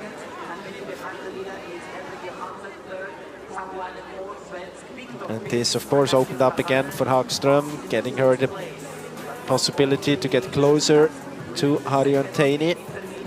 And the same for Alexandersson. And now from here, still have Teini in the lead, doing a mistake here at control 15. That's just after the TV control. And from here you can see that Harju was quite much faster compared to Teini, losing a bit of time there, and then also again at control 17 hesitating a little bit, opening up the race again for Tove Alexandersson, who passed Teini on the way to control 18. So if you would summarize the race, almost no one got through without the mistakes. Hagström doing quite a clear race, but with this wrong route choice to control 5 that cost her the medal, maybe even the gold medal today.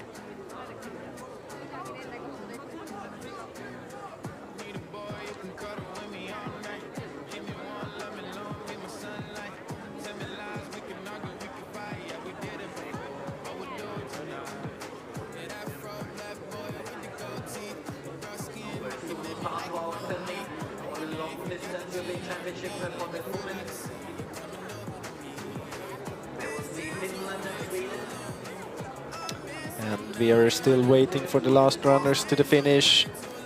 Still Simona Abersold and Caroline Olsson out there.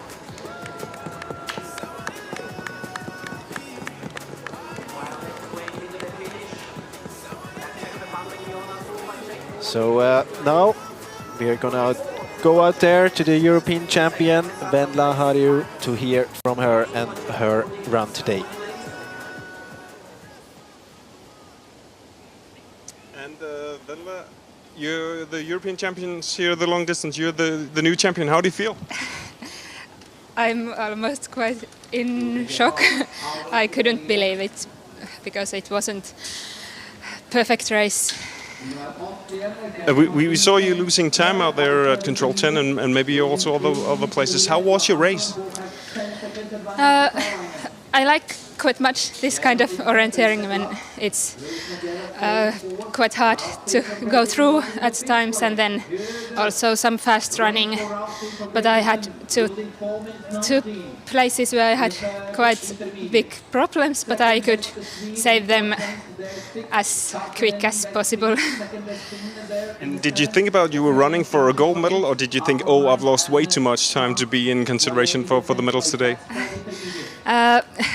Yeah, before race I knew I had a chance for medal, and then during a race maybe I thought that it could be top 6 or something if I push hard until the end, but this time it was better. We saw, besides you, Marika Teini took the bronze medal. How do you think that you Finns were getting along with the terrain today? Yeah, we are.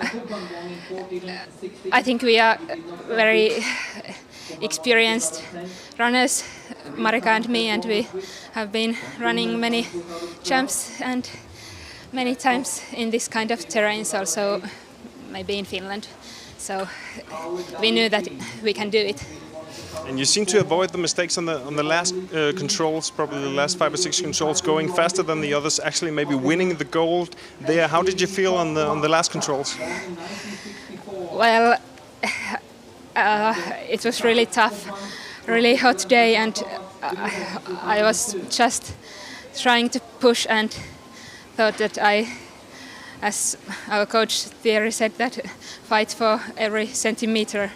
So I just tried to go forward.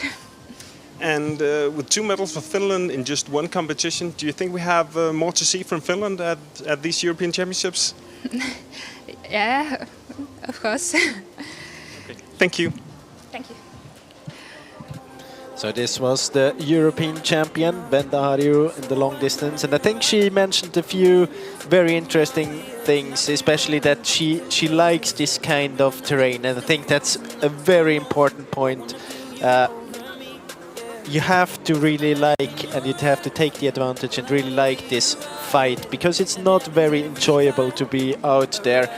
You get stuck, you don't feel fast, but as her coach said, fight for every centimeter in this kind of terrain, and this is very crucial. And I think also that she thought she is fighting for a top 6, and maybe in her head is kind of okay with that.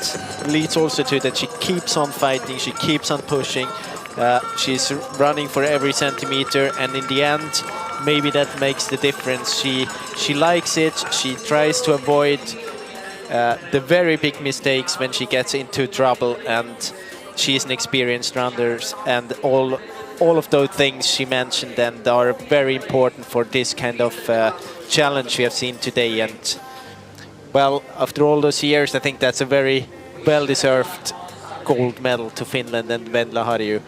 And of course, I mean, Elling tried to fish for that information, but it will be very interesting with Team Finland on Sunday for the relay with Vendla Harju and Marika Teini both in the top 3. And see here also the last starter, Caroline Olsson, on the way to the 17th control. I've seen her doing a lot of mistakes out there, and also here she's struggling at control 17. And when you were doing mistakes in such a race, it is warm, it is bushy, you kind of get the feeling that you're not fighting for the top position. I think there's a risk that you end up with mistakes like this at control 17. It's just the concentration is not as high as it was before, and it's hard to focus, and maybe also hard to motivate yourself to keep on going strong, as we heard from the European champion Vendla Harju.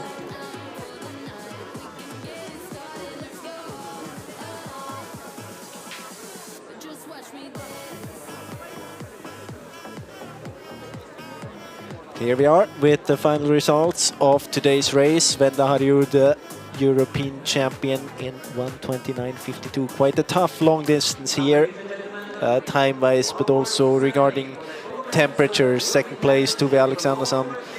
Maybe not that satisfied with that second place after all the mistakes we have seen. Marika Teini in third, bronze medalist, 52 seconds behind, so all 3 of them within 1 minute. And then the 3 Swedish runners, Sara Hagström, Lina Strand, Johanna Öberg. Maybe Sara Hagström with the run, the most technically good, the best race of the top 6, maybe, only with this route choice where she lost some time. And do we see the runners ready for the flower ceremony? And she was tired. Yeah. Vendla Harju. Tired and happy and shocked. Representing Finland, Marika Teini.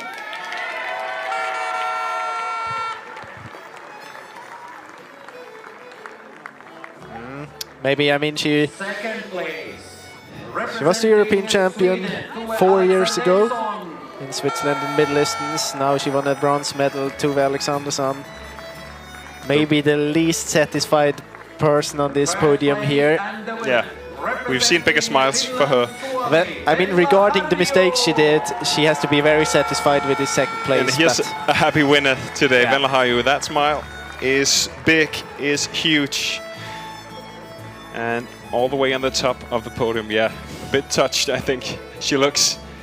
Vendla Harju. Congratulations to the top 3 place winners, Finland and Sweden. Applauses once again.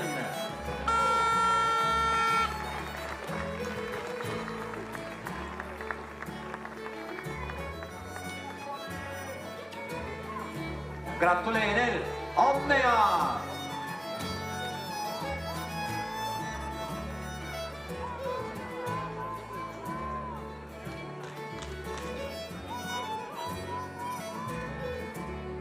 All together on the highest podium place. And here they are together.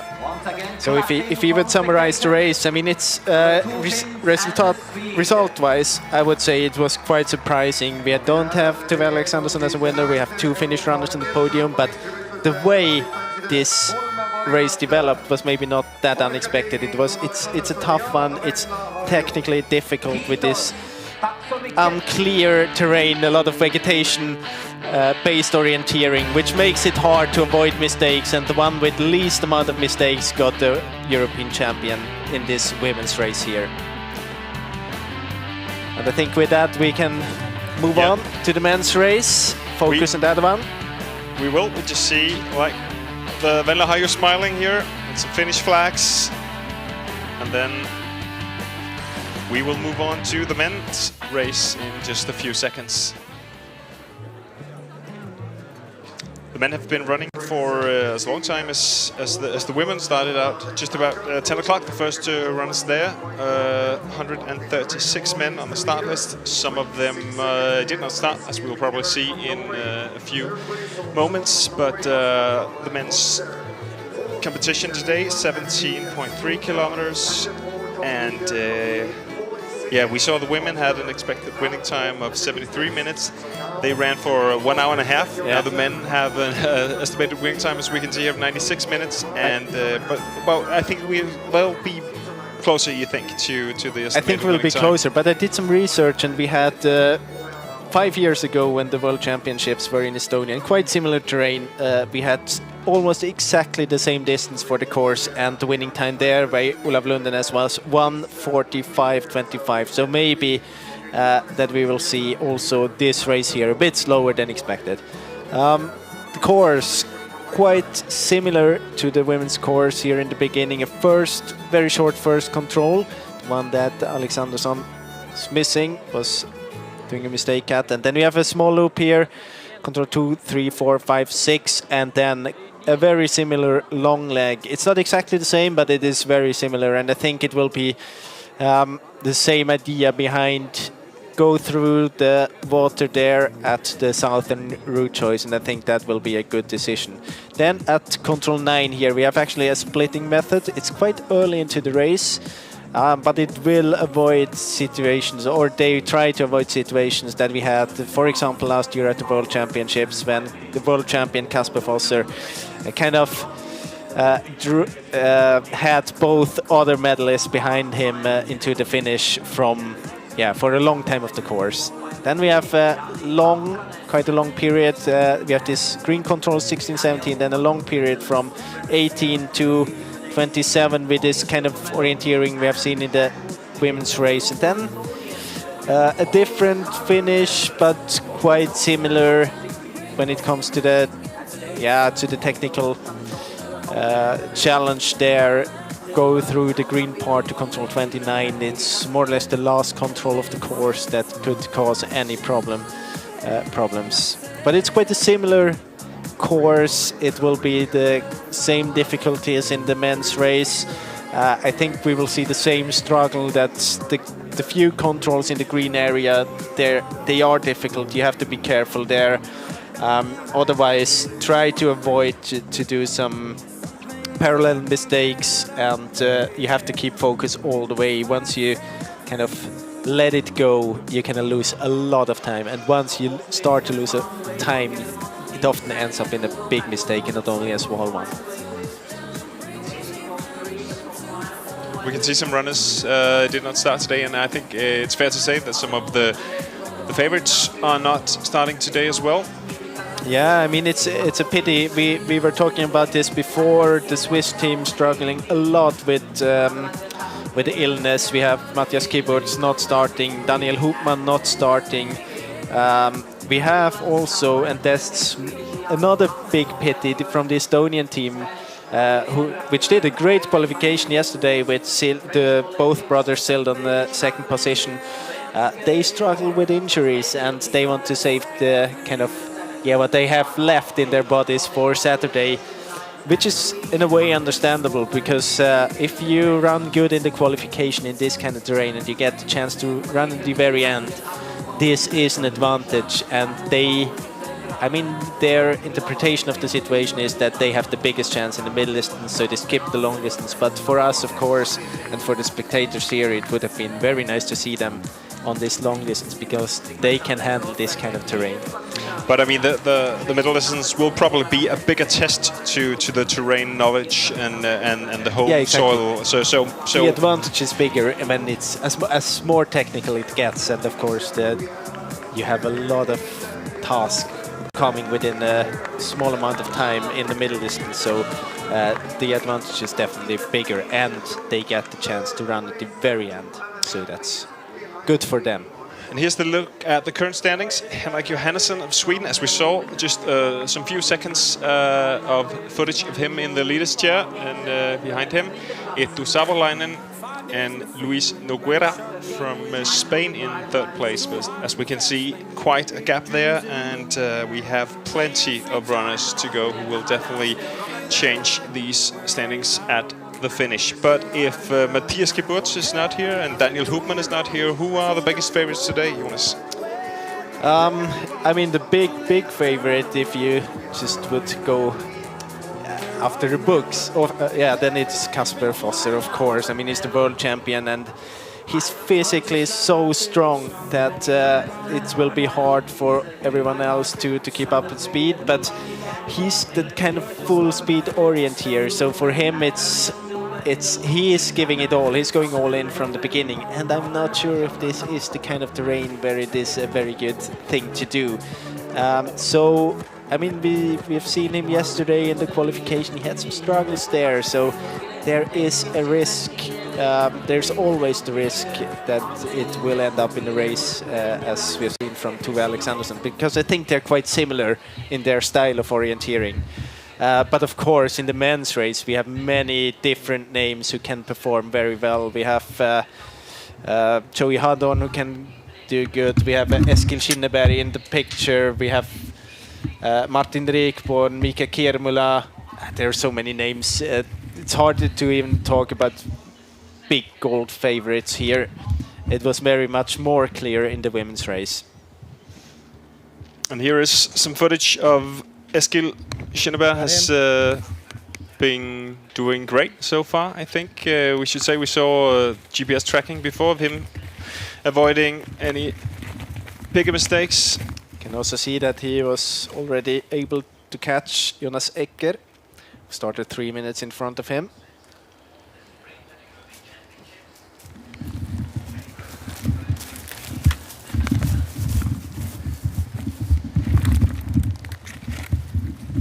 And you can see here now it's the long route waiting.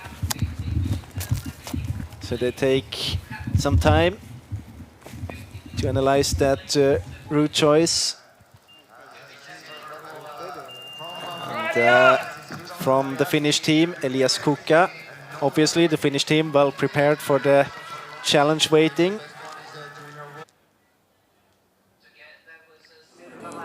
Now we compare them to Kinneberg and to Johannesson, who is the leader in the finish. You could see there what we've seen in the women's course when they were running all the way around on this path.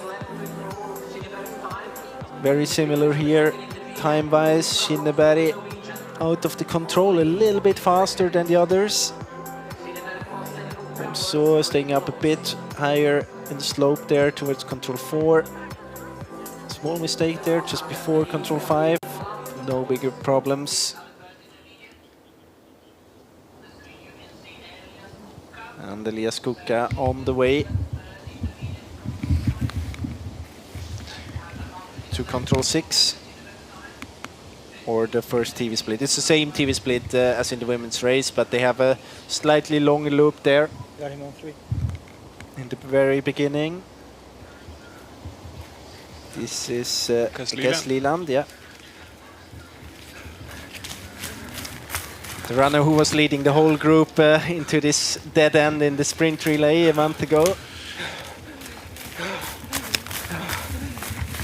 Yeah, definitely very well debated situation at the World Champs, the sprint relay and the second leg there where he lost time together with several teams, but Norway ended up with a bronze medal, we should say, after a strong finish by Kasper Fosser and Andrine Benjaminsen. And Kuka here into third spot, 40 seconds behind. We've also seen a good start by the Swiss runner Pascal Buchs, only 41 seconds behind at that point. This is Simon Imark from Sweden. Now in the comparison, maybe a small mistake there, or just running too much around out from control 1, and you can see the gap here, already 1 minute.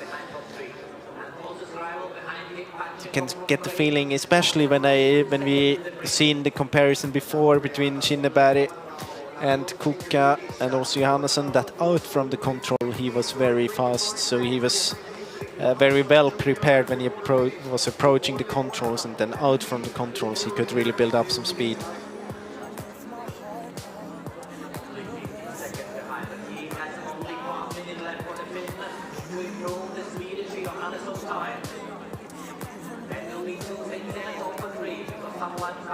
Following Imark as well to first split, control 6 on the men's course.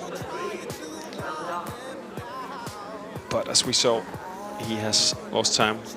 Yeah, I mean, already. It was both the speed and then the accuracy out from control 1.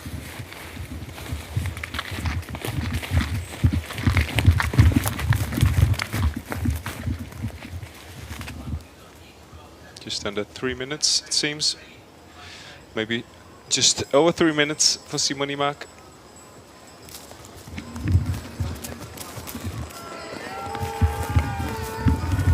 But we just saw that even 3 minutes at this point of the race can still get a medal with a strong finish. Yeah, but you also have, like in the women's race, you had a few runners within 2 minutes, and then there was 8 runners within 2 minutes, and in the men's race you already now have, you're already now up on 11 runners or 10 runners, and I think it will be a bit tighter up there. So with 3 minutes of a disadvantage, I think it will be hard to win a medal in this race. Just had, here's Rodolf Zane starting, but we just had some footage showing Olli Ojanaho from Finland taking over the leader's chair. Henrik Johannesson, Sweden, has been sitting there for quite a while, maybe an hour, I'd say. Hopefully in the shade, it seemed that he had up there.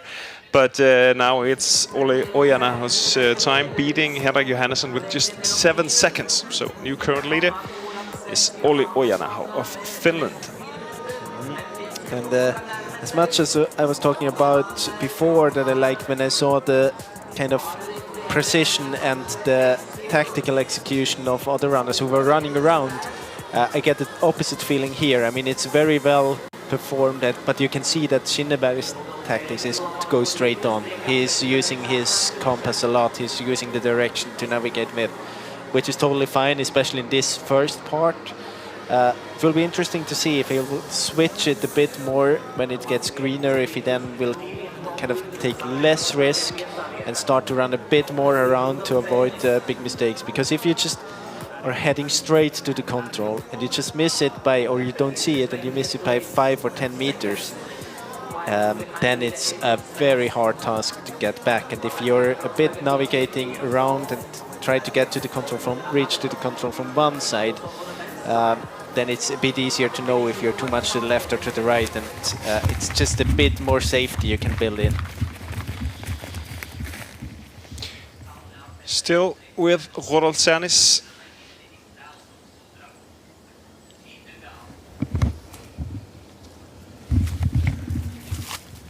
His best international result at the World Championships long distance is 17 in Norway 3 years ago. And here more than 3 minutes behind. He's one of the runners who benefited from following Kasper Fosser, as you mentioned, in the Czech Republic last year. Magne Daly of Norway, as we can see, bronze medal in Czechia. It was a very tough situation there for Daniel Hoopman, who was the only one there. He just missed the podium. Oh, you see a small mistake here at the first control. Hoopman missed the top 3 1 year ago, just by a few seconds, and was doing all of the work alone. And Daly and Kiburt, who more or less joined Fosser for the whole course, got the medal. But of course, that's kind of yeah, that's kind of the price you pay if you have. I think there was only 2 minutes of starting interval. But here we are with Magnadali. Struggled. Also, he struggled a bit yesterday in the qualification. Only placed 19th there, and the top 20 make it to the final. So it was a tough, tight call there for him.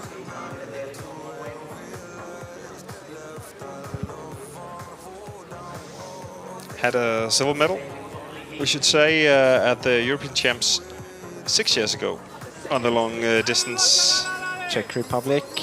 So he has that, and of course part of the successful Norwegian relay team with 3 gold medals from the last half of the last decade here. Also, he loses a lot of time here in the beginning. I think he's almost up on this 3 minutes line here as well. Not really, but I mean 2 minutes 45 seconds. Position 19 at that point. It's a lot of time. This one here is one of my favorites, but you get off the feeling before the championships that now this is the race he's gonna get it.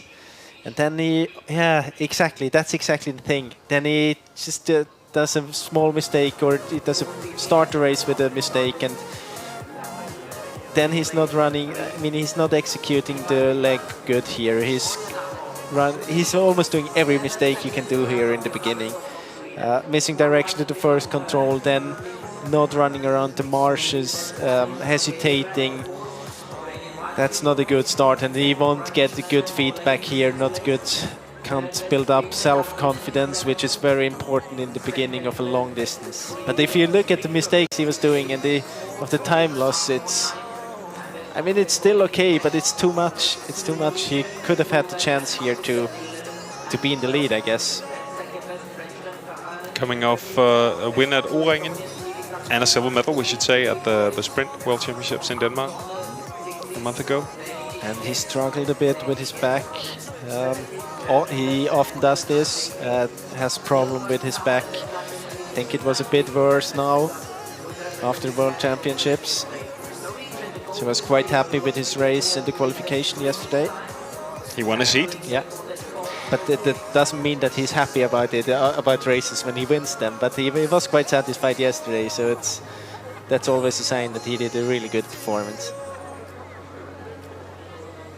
And still chasing that individual championship medal. Exactly. He has so many medals. He has gold medals from relay and sprint relay, but still missing individual gold medal at a VOC or European Championships. And if you follow the performances he's doing in Sweden in some of the races, it's just unbelievable that he never managed to do it in championships. But it's exactly the thing. I think it's once he would get that medal, kind of the barrier would be broken, and then he would just get it easier, because then he wouldn't struggle with his pressure. But you just get the feeling that he's struggling with the pressure. And also Rakvere going to the west here. But seems to keeping a better speed than Gustav Bergman. Yeah, but he didn't get stuck in the. He still can minimize the distance in the marshes. Maybe not the best way to go around, but he executed that route that he chose well. And this is light green, actually, the area that Rakvere went through. It can look, I think, a bit yellow here on our screen anyway. So definitely it looks a bit different. Rakvere, who missed the qualification yesterday as well, maybe the biggest surprise at the men's qualification. He as he told the Swedish Orienteering Federation, he placed his compass over control 11, I think, and then just skipped it and went straight to control 12. They were located in a line, and then when he put the compass on it, he kind of read, I think it was from control 10 straight to 12 or something like that. So it's a pity for him, because I mean he's definitely a guy who could even be running for the medals in the middle distance. And you see it here, not the best route to control 2, but still not losing a lot of time. The speed seems to be good. And this could be a race that can suit him very well. Here, just 3 seconds behind Shinneberg at this time.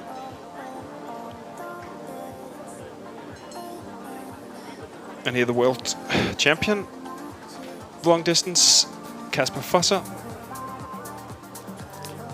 As we talked about, won by a clear margin in Czechia last year, and won the sprint in Vejle in Denmark a month ago. So he has a fresh gold medal, if you can say that, to start off these championships.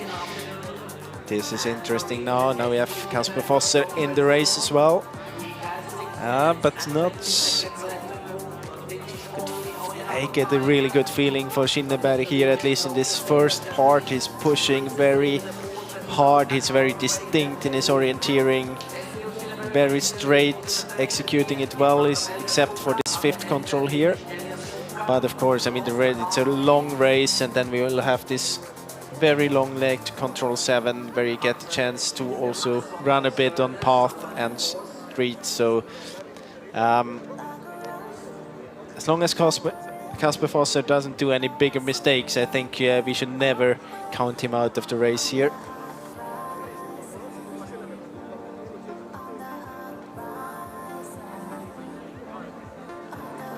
But it'll be interesting to see. I mean, he has been struggling with some injury, setting him back some month in the pre-season training, and we saw him skip the knockout sprint in Denmark, also because to spare his legs. And I mean, this is a long distance where you have to be in the forest for more than 1 hour and a half. So, well, I think it's a good sign that he's here and that he's on the starting line and not just waiting for Saturday. I mean, he probably wouldn't start if he didn't see a chance for a medal. Let's take Eskil Shinneberg into the finish. We saw him running with great times out there at the splits, and now into a new clear best time. So Eskil Shinneberg really setting the pace for this long distance European Championships, beating Oli Ojanaho with nearly 5 minutes. Eskil Shinneberg, former middle distance world champion, we should say, some years ago.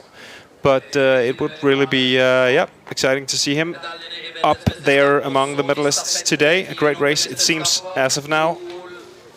I think he won the middle distance in 2018 in Latvia. Latvia, yeah. Seems to be quite a good performance if we look at the splits. He's also still in the lead at the TV control number 2. Lost a little bit of time there compared to other runners, but time's quite okay with 99 minutes. Here's Emil Svensk, the last Swedish starter today. Third last in the competition. And he's kind of I mean, he can be really good in races, but he can also do like quite big mistakes, and if he gets through, he has the chance to win a medal. But he has to get a good start here and a good feedback.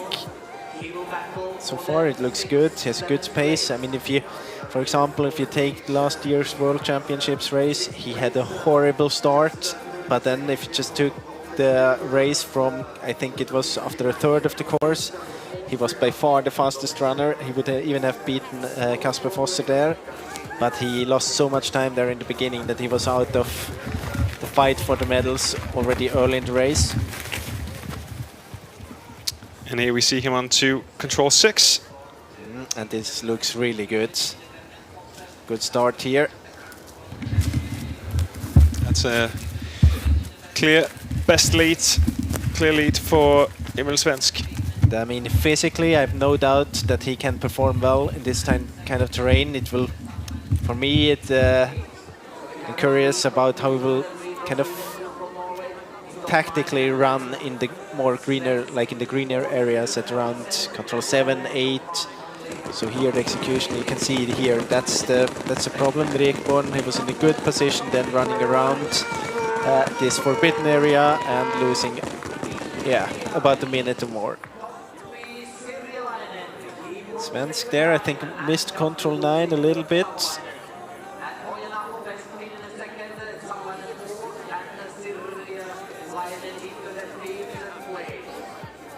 Still here, Rakvere and Svensk in the lead, splitting up to control 16. Rakvere, I think he's I mean, it's clear here he doesn't dare to go through the water. He thinks it's forbidden. He was running around at control 16. He was running over the little bridge here at control 16. You can see the other runners, they're not doing that, and you see the difference here on the GPS, on the map. And I mean, the rules are clear, we're talking about it, but still I think you could have avoided that situation by being more clear in the course setting with this forbidden area, and maybe be more clear at the team leaders meeting, even if they would claim that they were quite clear when they just forwarded the problem to the... read the rules, a common, exactly. common answer at the team officials meeting. Here's Fabian Abersold, who got into this long distance instead of Daniel Hupman. As you said, he's got his starting place as the second last starter, but as we also saw, some way down the ranks already. You could say that he got Abersold, he got a very nice starting position. If you think that he was the first reserve runner for Switzerland and he can start as the second last runner now in the field, maybe he would have been more satisfied with like a fifth last. But I mean, it's usually when you get in just before the race, you get a bad starting, but the starting position at the very beginning. Here today, they got really good starting positions. And Kirmula, we could see the first control was the problem here. Did quite a big mistake there. But see if he can keep the time loss within, let's say, one or 1.5 minutes.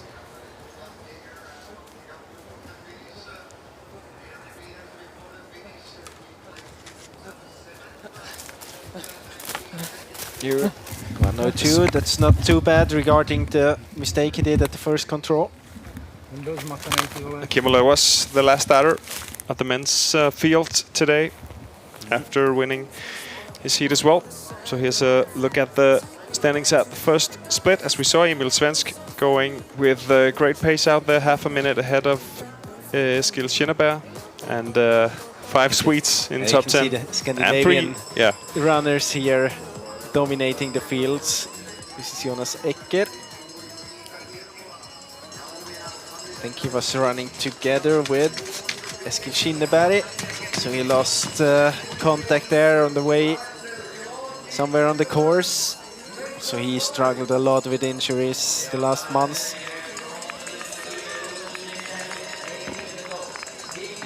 Checking the results board. Oh no, he just missed. Got a stiver with the second. Yeah, he saw that it was close. Yeah, exactly.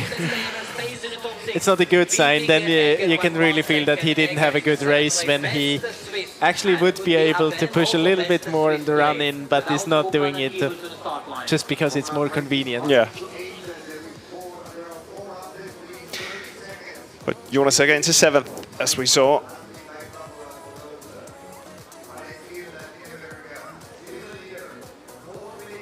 So this is standings at the finish right now. Eskil Schinneberg in the lead with a very good start, as we have seen. Olli Oja now in seconds. Also already here, we have the finish runners high up the result list. But huge gaps, as we can see here. Nearly 5 minutes from 1 to 2, and then again 3 minutes from 5th to 6th. But look here, I think this is a mistake here towards control 8 or 9. Yes, 9 it is by Emil Svensk. He had quite a clear lead there, but then lost about half a minute. Also a small mistake by Martin Rekborn, maybe.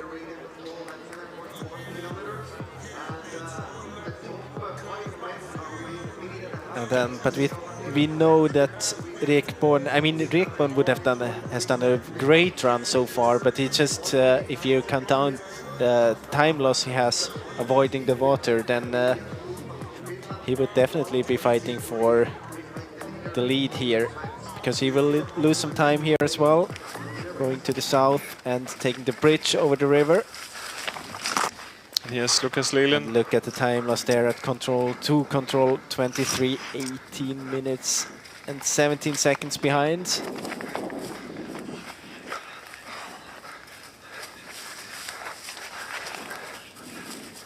It would be interesting to see where he lost the time.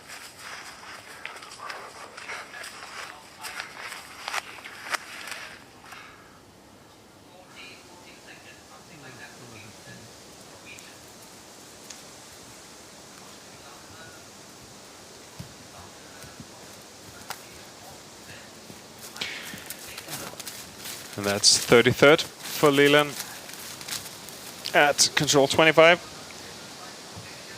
Just as with the women, there's around 3 kilometers to go from here to the finish.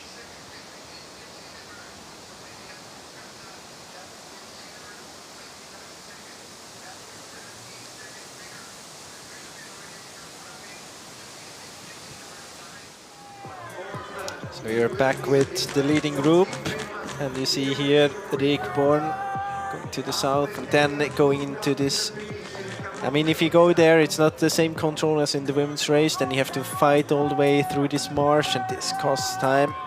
See that Svensk is doing a great job here in the lead so far. You can also see that the green, the yellow parts, they are actually green here, so it's a bit misleading with the colors, but mistake there by Emil Svensk.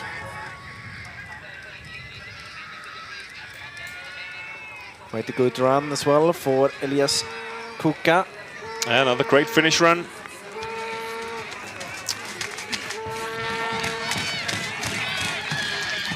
Half a minute behind Schinneberg.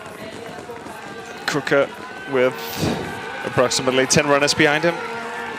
And you can really see the difference here if you compare his finish with the one from Jonas Ecker. He knows that he did quite a good race. He's seems to be quite satisfied, or at least fighting for the position he thinks will be realistic, or like had as a goal beforehand. So quite some difference here in the speed on the very last meters.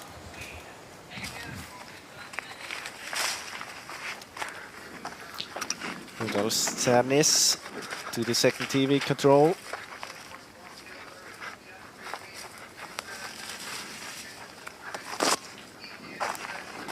She's too far behind. Yeah.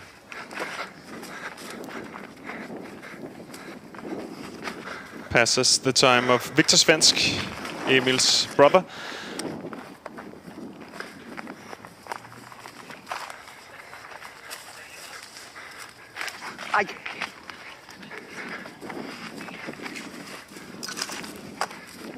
But still the best Baltic runner, I think, as of now in the standings, if that counts for Rudolf.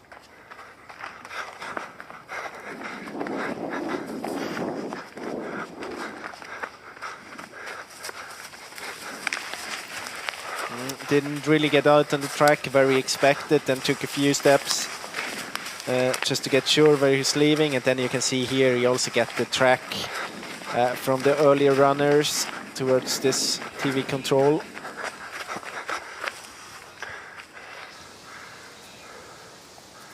But almost 10 minutes behind the leader, Eskil Schinneberg.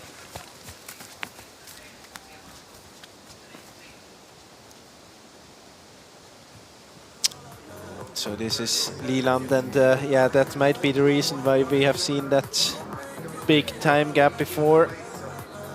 Missed control 9. Maybe he's realizing it soon. We saw him losing. He was 18 minutes behind. Maybe he didn't even realize it. But maybe he realizes it when he gets to control 9 and has to take an extra loop. I hope not, but I mean, otherwise he wouldn't lose 18 minutes. Yeah, that's a tough one if you get there. Yeah, now he's taking an extra loop. Same controls. Yeah. Yeah, that's a tough one when you still have and I mean 8 or 10 kilometers to go. I mean, the course is... It's a long course and it's really warm out there, and then you have to do this extra loop of about, like, let's say 1.5 to 2 kilometers. But at least he knows the loop now. The rest of the loop, he's just been there. Do you think that's his mindset when he gets there? Let's make some best times. Yeah, some best times. Yeah. And here we can see Mount Delhi at second TV split, also losing time. Not as much as Leland, but still far off pace. I mean, I think Leland would have been closer without the mistake, without the fact that he did an extra loop on this splitting method. So definitely there must have been some problems for Daly as well. Yeah. And we see them looking around in the terrain, as we saw some of the women as well. I mean, they're not like 100% certain where to go. But here he found it. To 10th.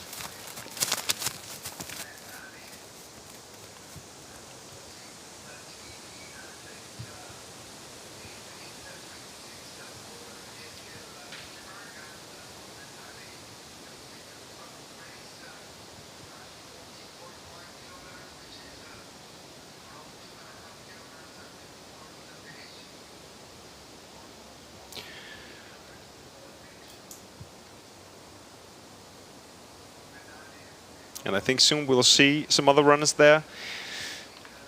Rekborn and Bergman, let's see. There is. Martin Rekborn, but just after him is Gustav Bergman, but Rekborn started out 6 minutes after Gustav Bergman, so definitely Rekborn with the best time here. I mean, that's a tough one for Gustav again at the championship, opening the race with that much of struggle. And we see that's Swedish train here. There's also Simon Imark. But Bergman will be 6 minutes behind. And Rekborn, if you take in count that he only the time loss on the long leg when he was running around the forbidden area would definitely put him into the leading position here compared to Eskil Skinneberg.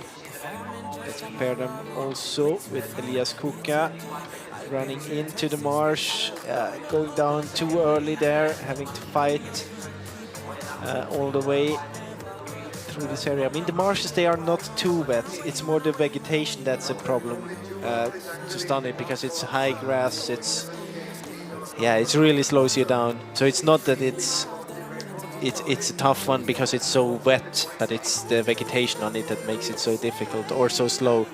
But maybe he found a track. I mean, the women have been running more or less the same, and we've had more than 100 men. I mean, there must be giant tracks out there. Yeah, but still, I mean, he should be good enough to leave the street there in the right position to not that doesn't make him run in this marsh for about 100 meters. Yes, Max Peter Bämer, Sweden, but he will be, as we saw, more than 12 minutes behind. Part of the world champions. The sprint relay a month ago in Denmark.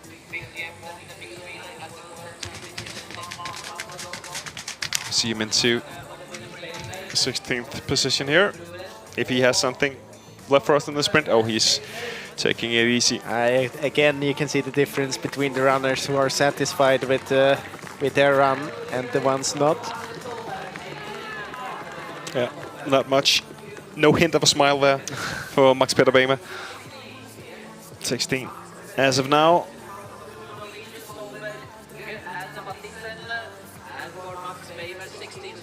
Almost 13 minutes behind the leader Norwegian Skinneberg.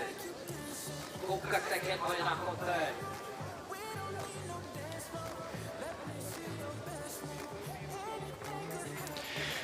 So Skinneberg's time still holds up here at the finish, and maybe it will hold up all the way.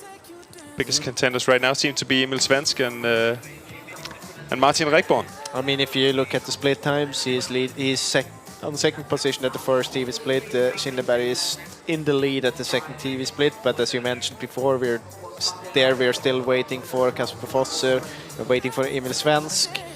But in the finish, he's also still in the lead. So, yeah, I mean, this will be a very good result for Eskil Skinneberg, that's for sure. See him here compared to Kuka, Elias Kuka. Looking for this yellow part bits there. This part, the yellow bits on the map are actually green bits.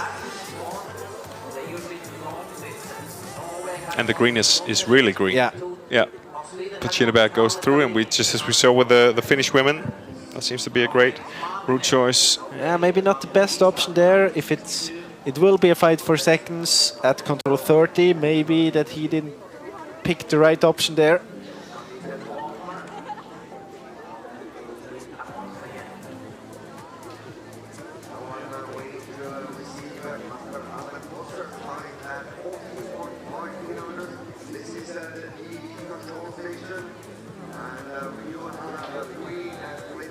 And here we are with some GPS again. See now that Kuka is a good position. We're not having Emil Svensk in the picture here, the leader at the earlier controls. We compare the others, small mistake by Kasper Fosser. And then here we see that he's leaving, in my opinion, he's leaving the street too early there. So Kasper Fosser is kind of on the borderline if it's too early or not. Like the way Skinneberg and Rekborn are approaching this one.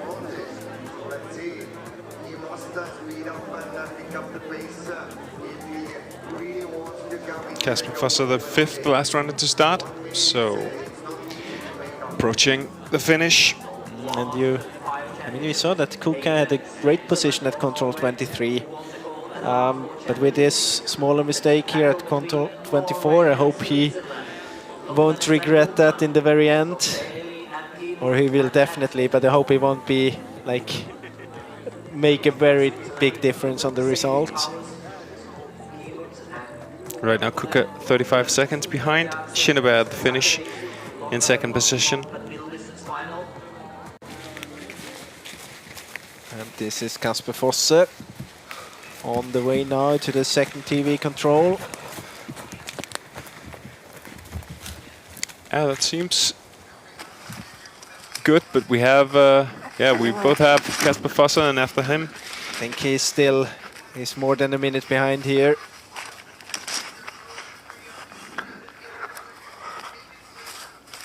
See it 109 at control 23. And the control 23, that was the one before this marsh. So the one we've seen him punching was control 24. Yeah. But he's in the contention for a medal. Yeah. I think we could say that. So far, we're still waiting for Svensk as well. Just see the gap here between Kuka and Johannesson is very big. More than, it's around 3.5 minutes.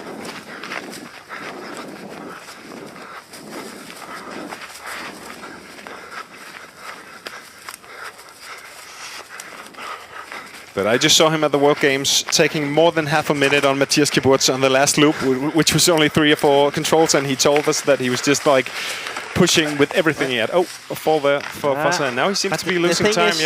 That he is doing small mistakes every now and then here. I don't think it's the speed is the problem. He was doing a small mistake, control 23, I think it was. It's not a big time loss here, but still. He needs a lot of energy just to regain those 4 or 5 seconds he lost here. And if you do it at every second control, it costs a lot of energy. And 40 seconds behind Kuka and the bronze medal position here. But as we talked about, Emil Svensk is coming, and it's always Martin Rekborn. Let's take another. Has been there, but yeah, Emil Svensk is coming. Let's take another look here at this long route. You can see that all of them are going to the south. Southern option, but here, look at this now. Rekborn is going around. He was kind of in the group there before. The other ones running around the forbidden area, but not through. And you can see the time loss for Rekborn was about 1.5 minutes. But it seems that the runners, there's some runners passing the water, just crossing it directly, and they gain. But it seems that if Shinneberg was like running in the water, just north for some, and that didn't seem to give him that much of an advantage. I think you can see it on the other side of the water. You can see the small track, and I think this one is quite fast by now, because we also have the women's race going on exactly the same part, so it was the same challenge there. Shinneberg really using these yellow parts here. Then rounding this other semi-open area. It looks really good what Shinneberg is performing here today when it comes to the technical execution. And I am very impressed by Rekborn. Twice he lost time due to this running around thing when it comes to water, and still he's up there quite close to Shinneberg and within the fight for the medals. Yeah, and as we saw earlier together, maybe still with Simon Imak and Gustav Bergman. We can't see them on the tracking, but definitely that could help. 3 Swedes together on the last couple control. Yeah, and it's not only 3 Swedes, it's 3 very good runners. So it's, Gustav would have been one of the big favorites, and Imak is a very good runner as well. So it's both. It's the feedback that you're doing a good job out there, but it's also the help you get, because 6 eyes see more than here you need the eyes. You need the eyes to see through the green stuff. But I think soon we will have Emil Svensk as well to the second TV control. And we can see Rekborn here going more directly through this area which is also greener, then it maybe occurs on the GPS tracking. And we are live with Rakvere, so we don't know how it will end up for him. If it's the good way to Yeah, go. exactly. But it looks quite good. I mean, it looks very straight, and also Shinneberg, you have to pass this area. Of course, you have this pattern, this green pattern there in the area where Rakvere is, and you can also see that Shinneberg, he is heading towards this vegetation border, which often is kind of connected with a small track, because often these borders, they show up because of tractors who have been working there. So it's often you have a small track there, and you can see that he really is looking for this one. But let's wait for Emil Svensk here at control 24. So that's the control before TV split. Third to last starter, Emil Svensk. But my feeling is that he's losing time a bit. Only 1 second ahead. And you can also see that the cameraman is hiding. So I think he is somewhere here, but not finding the control.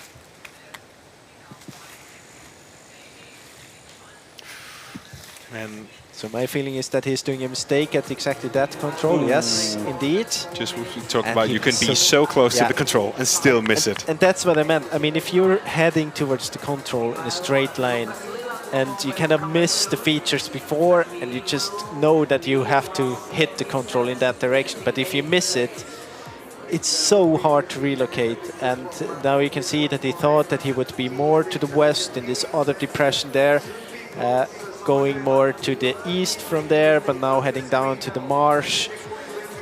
And well, this could definitely cost him the medal, and without this mistake he would have had a great chance to even win this race. And now he's more than a minute behind Shinneberg.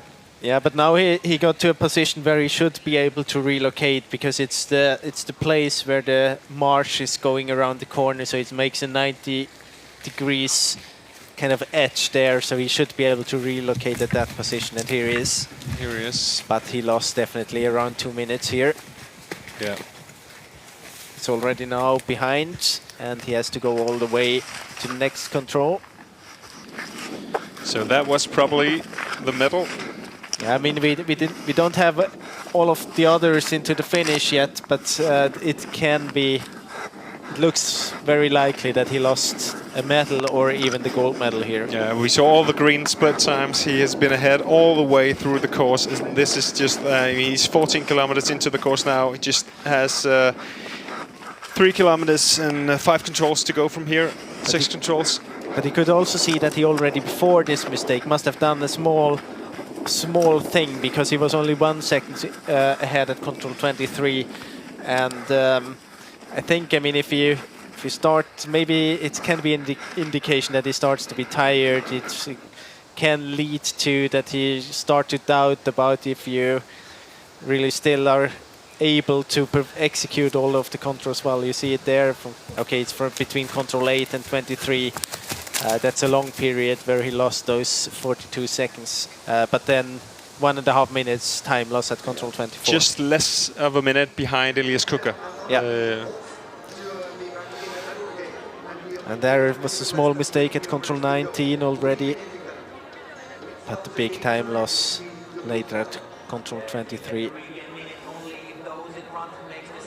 There's also small mistake by Rakvere, getting a bit too much to the north, control 20.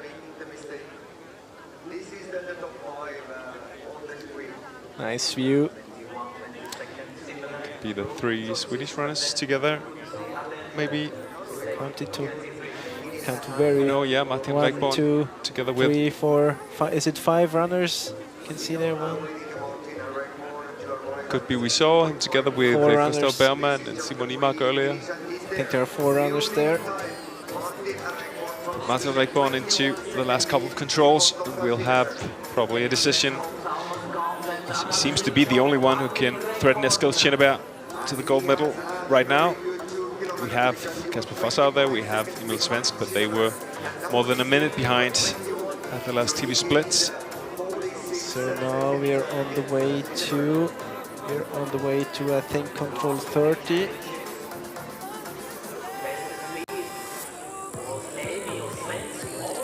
Rekborn ahead of Cernis.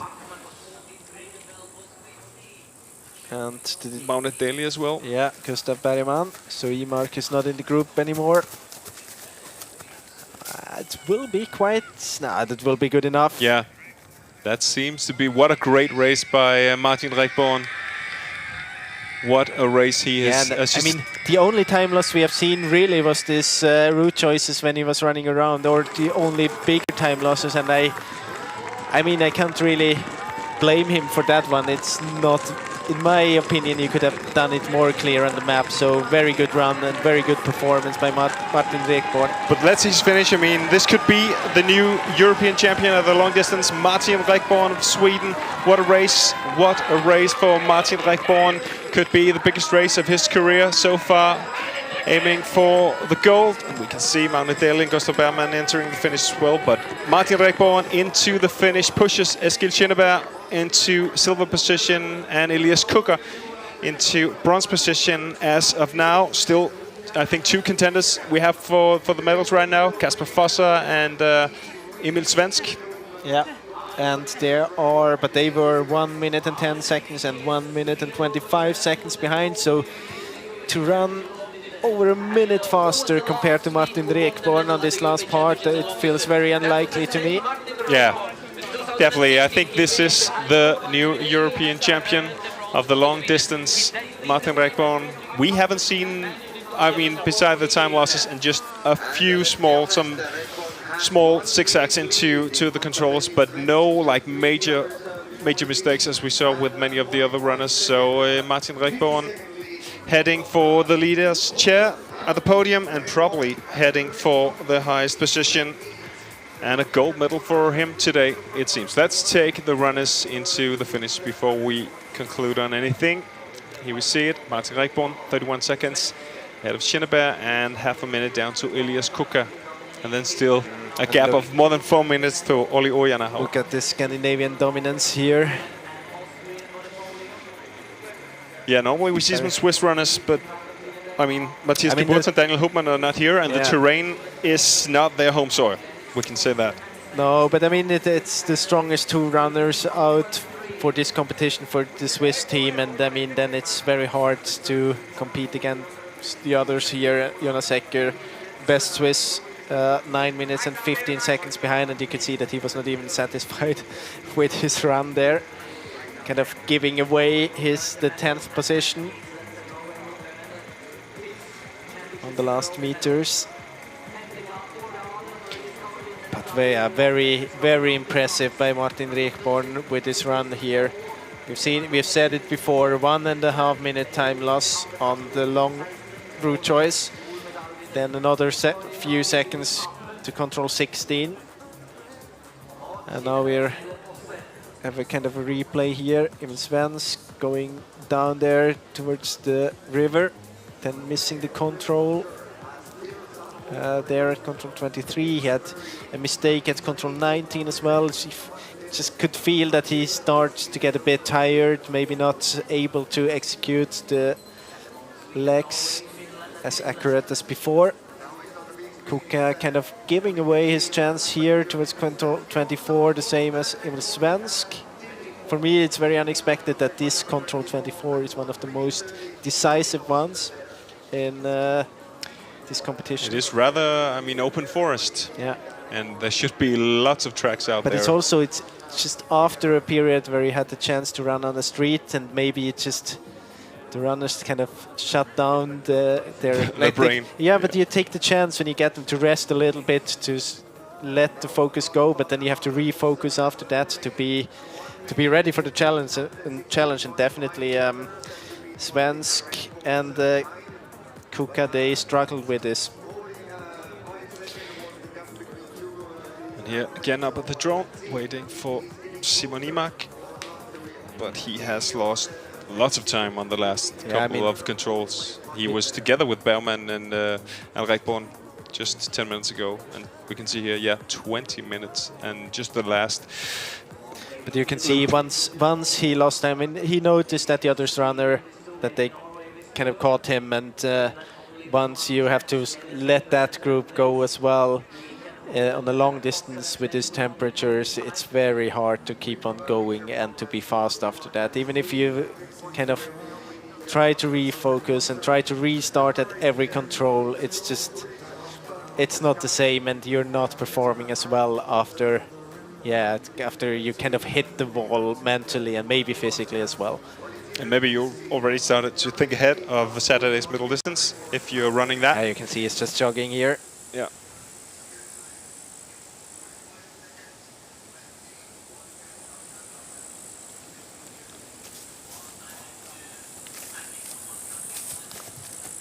Yeah, no rush for Simon Imak.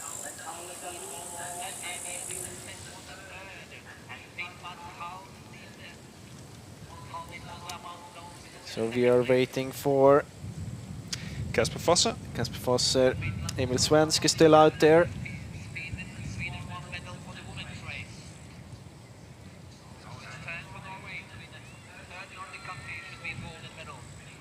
But the gap between Fosser and Svensk is 6 minutes due to the fact that Matthias Kuburtz didn't start and they were not able to replace Kuburtz's starting position because it's kind of a personal starting spot he got there.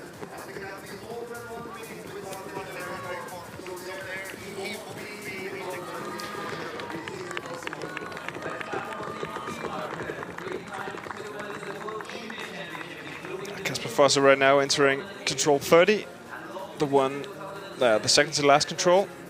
So if there's still battery on the drone we saw before, we should have some footage from above.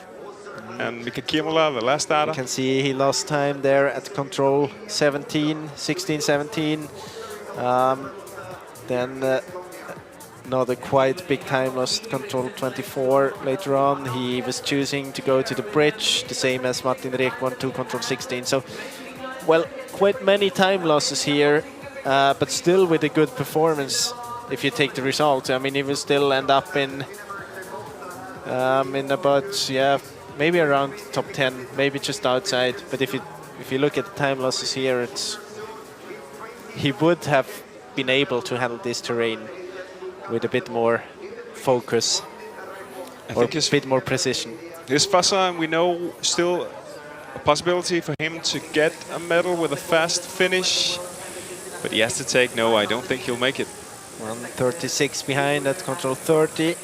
And the medal is 106 behind, so I don't think he will be so much faster here. Chasing the bronze, which is Elias Kukas right now.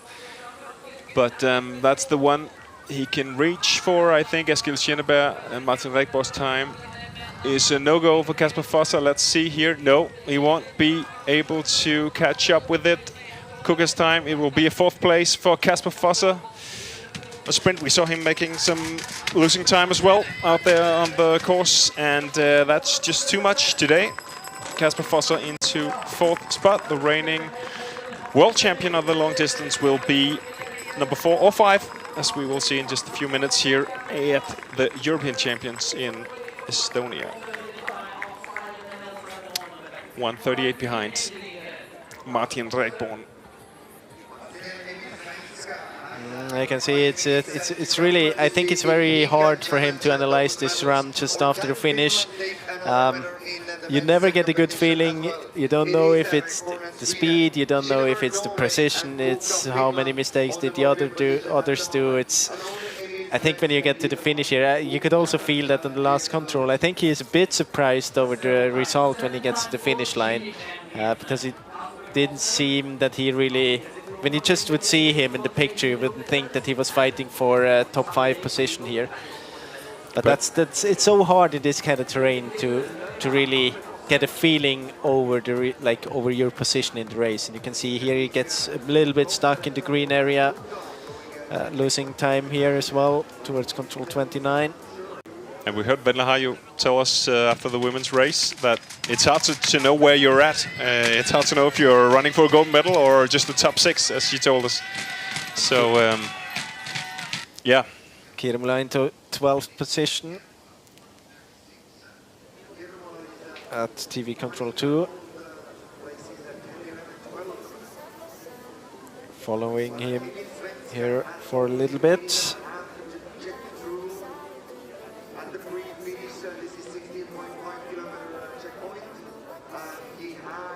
So now we have some time between Fosser and Svensk. As I mentioned before, it's a 6 minutes gap there. And then between, we haven't seen Fabian Abersold in the picture at any time, I think, so he might not be up there anymore between Svensk and Kirmula.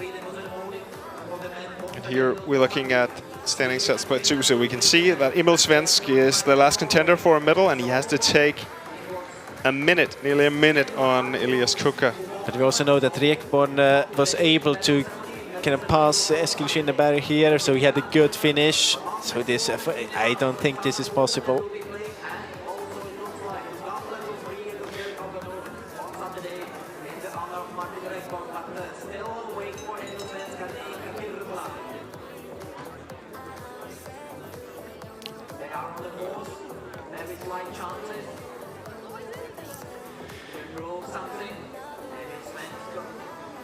We're looking still here, seeing the gap. Gustav Bergman 6 minutes behind that split 2. And you don't see it very often that the top 20 at the gap is 10 minutes. I mean, it's not even, I mean, it's not the same as in World Championships. Here you have many starting positions per nation for every nation. So usually it's very hard in the European Championships to get the top 20 because you have so many runners. I think they have up to 8 runners if you don't have the world champion or the European champion. The best nation, yeah. So then it's, I mean, usually with 10 minutes of a gap compared to the winner, you're not within the top 20. But it just proves how tough of a race it was today. Both the conditions, maybe technically, and also, of course, the length.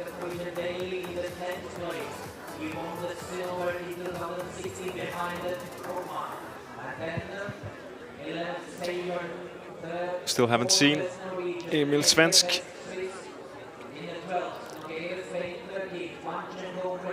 But as you said, Jonas, very doubtful if he can make it into the medals today.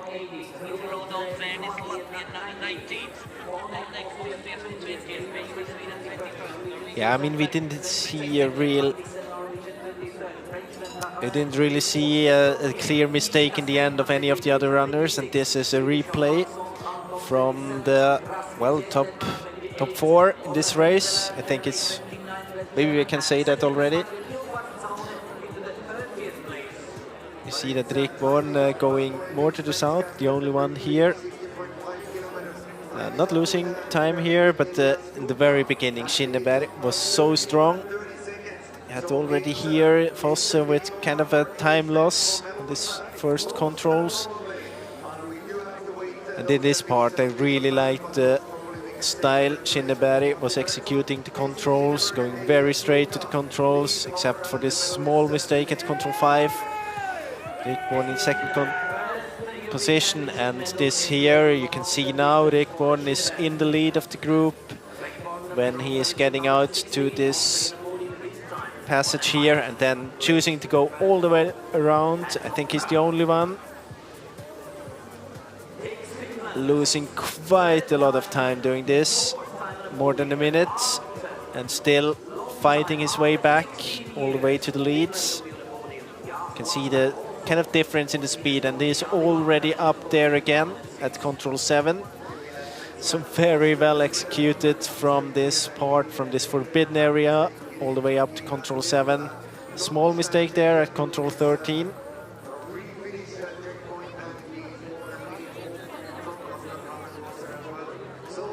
And Kuka has to go the longer loop here on this second wing, this butterfly.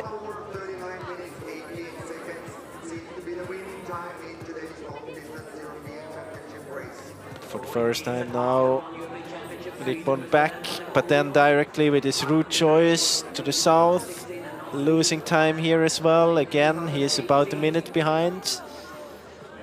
Now it's Kuka in the lead, but then we will see Kuka with a mistake here at control 18, but also later on.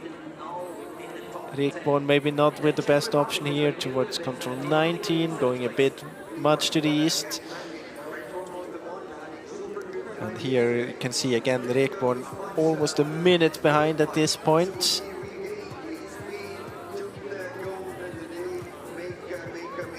And then quite unexpected if you just look at the map, but one of the most decisive controls today, control 24. We don't have Emil Svensk in the picture here, but he lost also a lot of time there. Kuka kind of losing the top position at control 24. Schinderberg still in the lead at control 27. With about 50 seconds lead here. And then Rekborn on this leg here from control 28 to 29. He really makes the difference.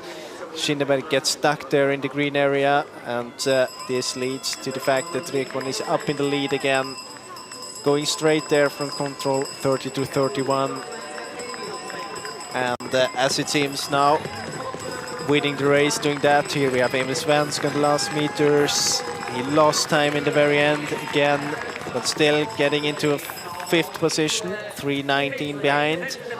He had the chance. He was in the lead for almost 2/3 of the course until control 23. Then did a big mistake to control 24, and he must have done another mistake between control 25 and 30, and you can see how tired and probably also disappointed he is.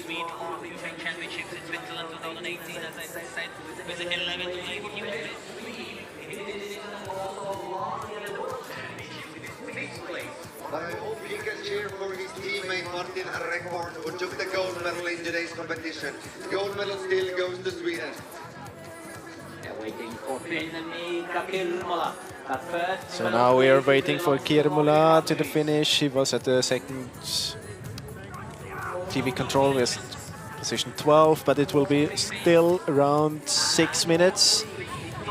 Because between Emil Svensk, it was Fabian Abersold, but he was never really in the fight for the top positions here. So 6 minutes behind Svensk started Mika Kirmula.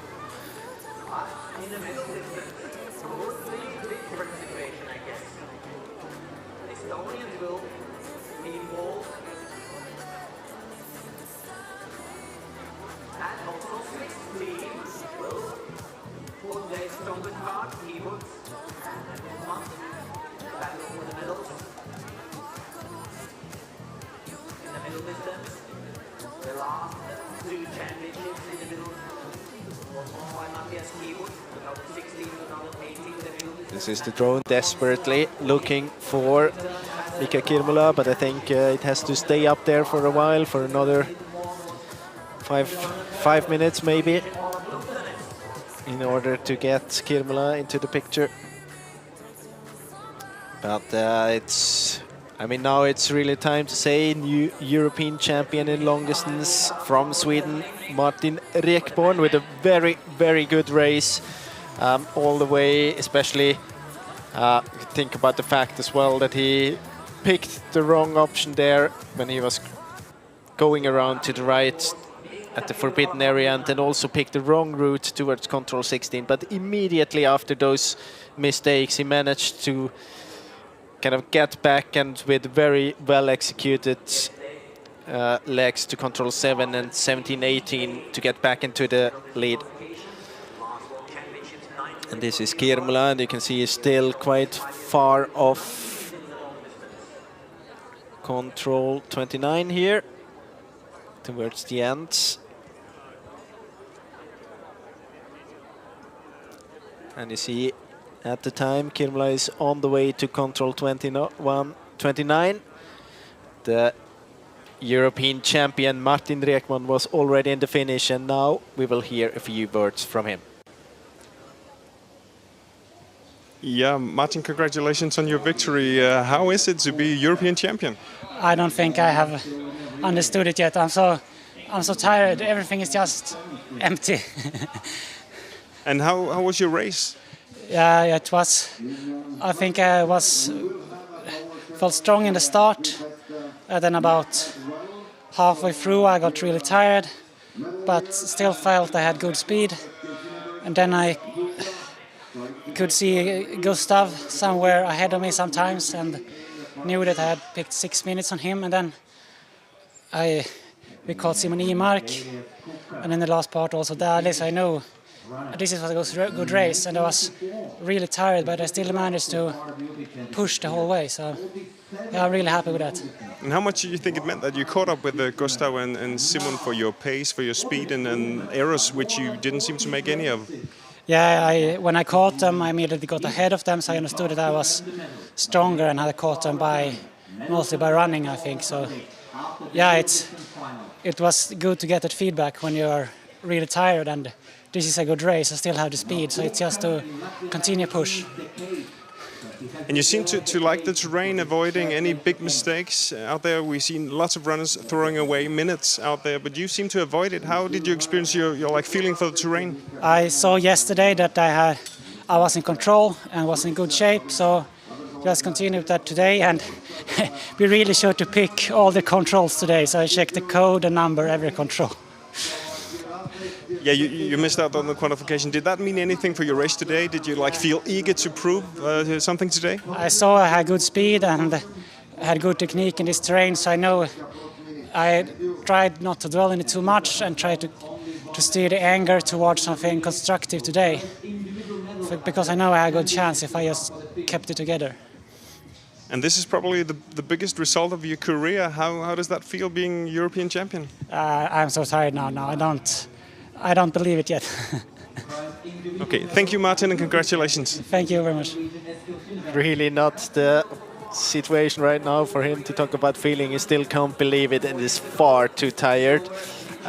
Very impressive that he, even though he felt very tired already halfway to the finish, he still managed to hold up the speed, and especially not only the speed but also the focus, and be able to keep this very strong run. And maybe the only one of the top runners we haven't seen doing any bigger mistakes here.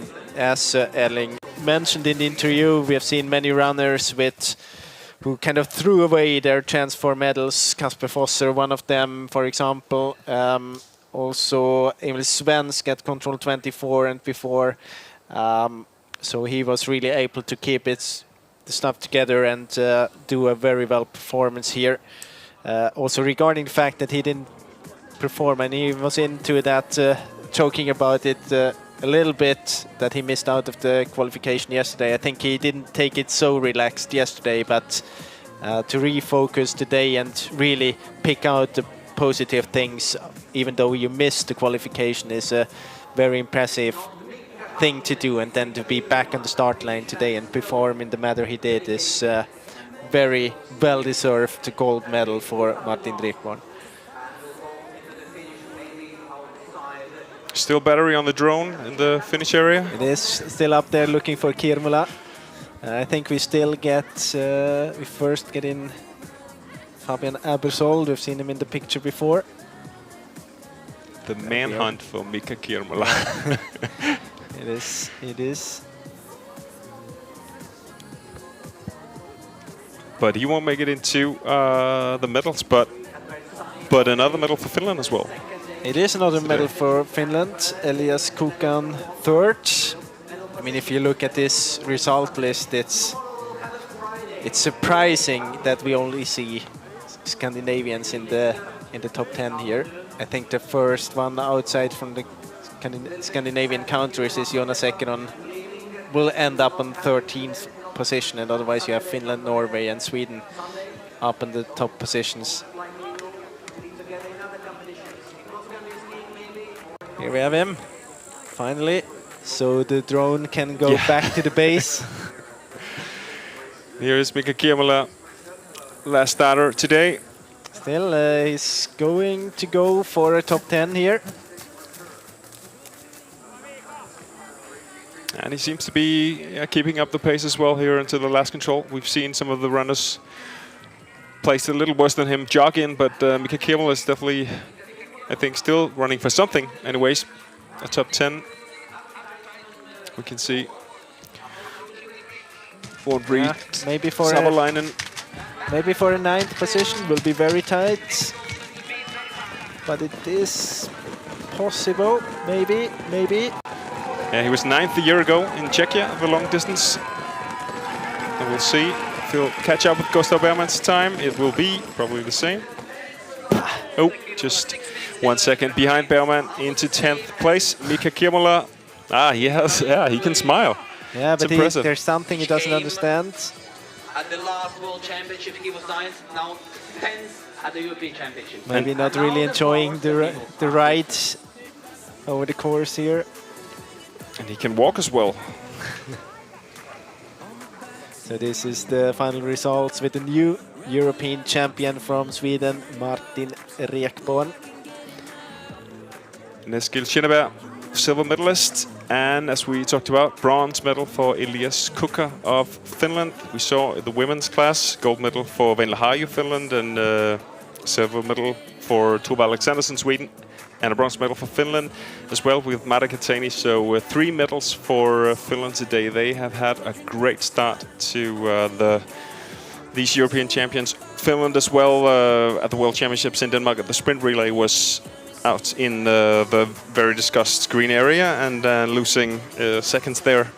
So I think they will be happy today with going home with 3 medals from the first competition here in Estonia. That is some Finnish result. I think they have longed for that. Another result to highlight from the top 15. From Spain on 15th position, Luis Nogueira. Quite a good result, 9:24 behind.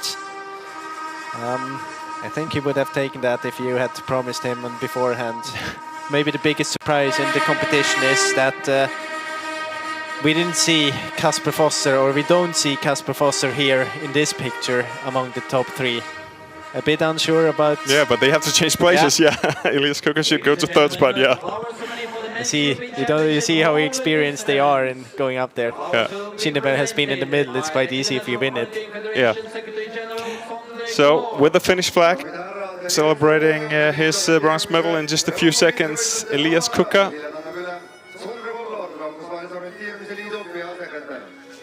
And nice to see Martin Rekborn, I think, with a smile. He was tired before when I talked to him, but now he has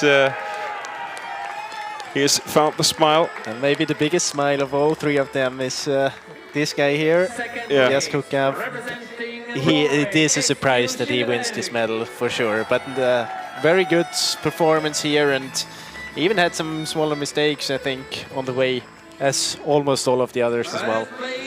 And Kinneberg making his way into the middle, the podium as well. And that's a big smile for Martin Rekborn. I mean, he has been proving before on World Cup races mainly that he can win and that he can perform very well on long distance. And I think you mentioned it very early out in the competition that this could be a competition that suits him well, because it's such a physical course, and he got the start right, even though he was taking another route to Control 2.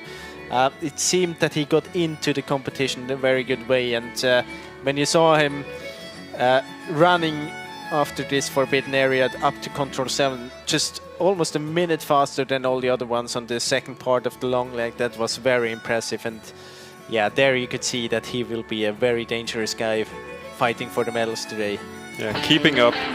So here we are signing off from today's long distance. We'll be back on Saturday at 13:30 local time with the middle distance finals. Yeah, see you there.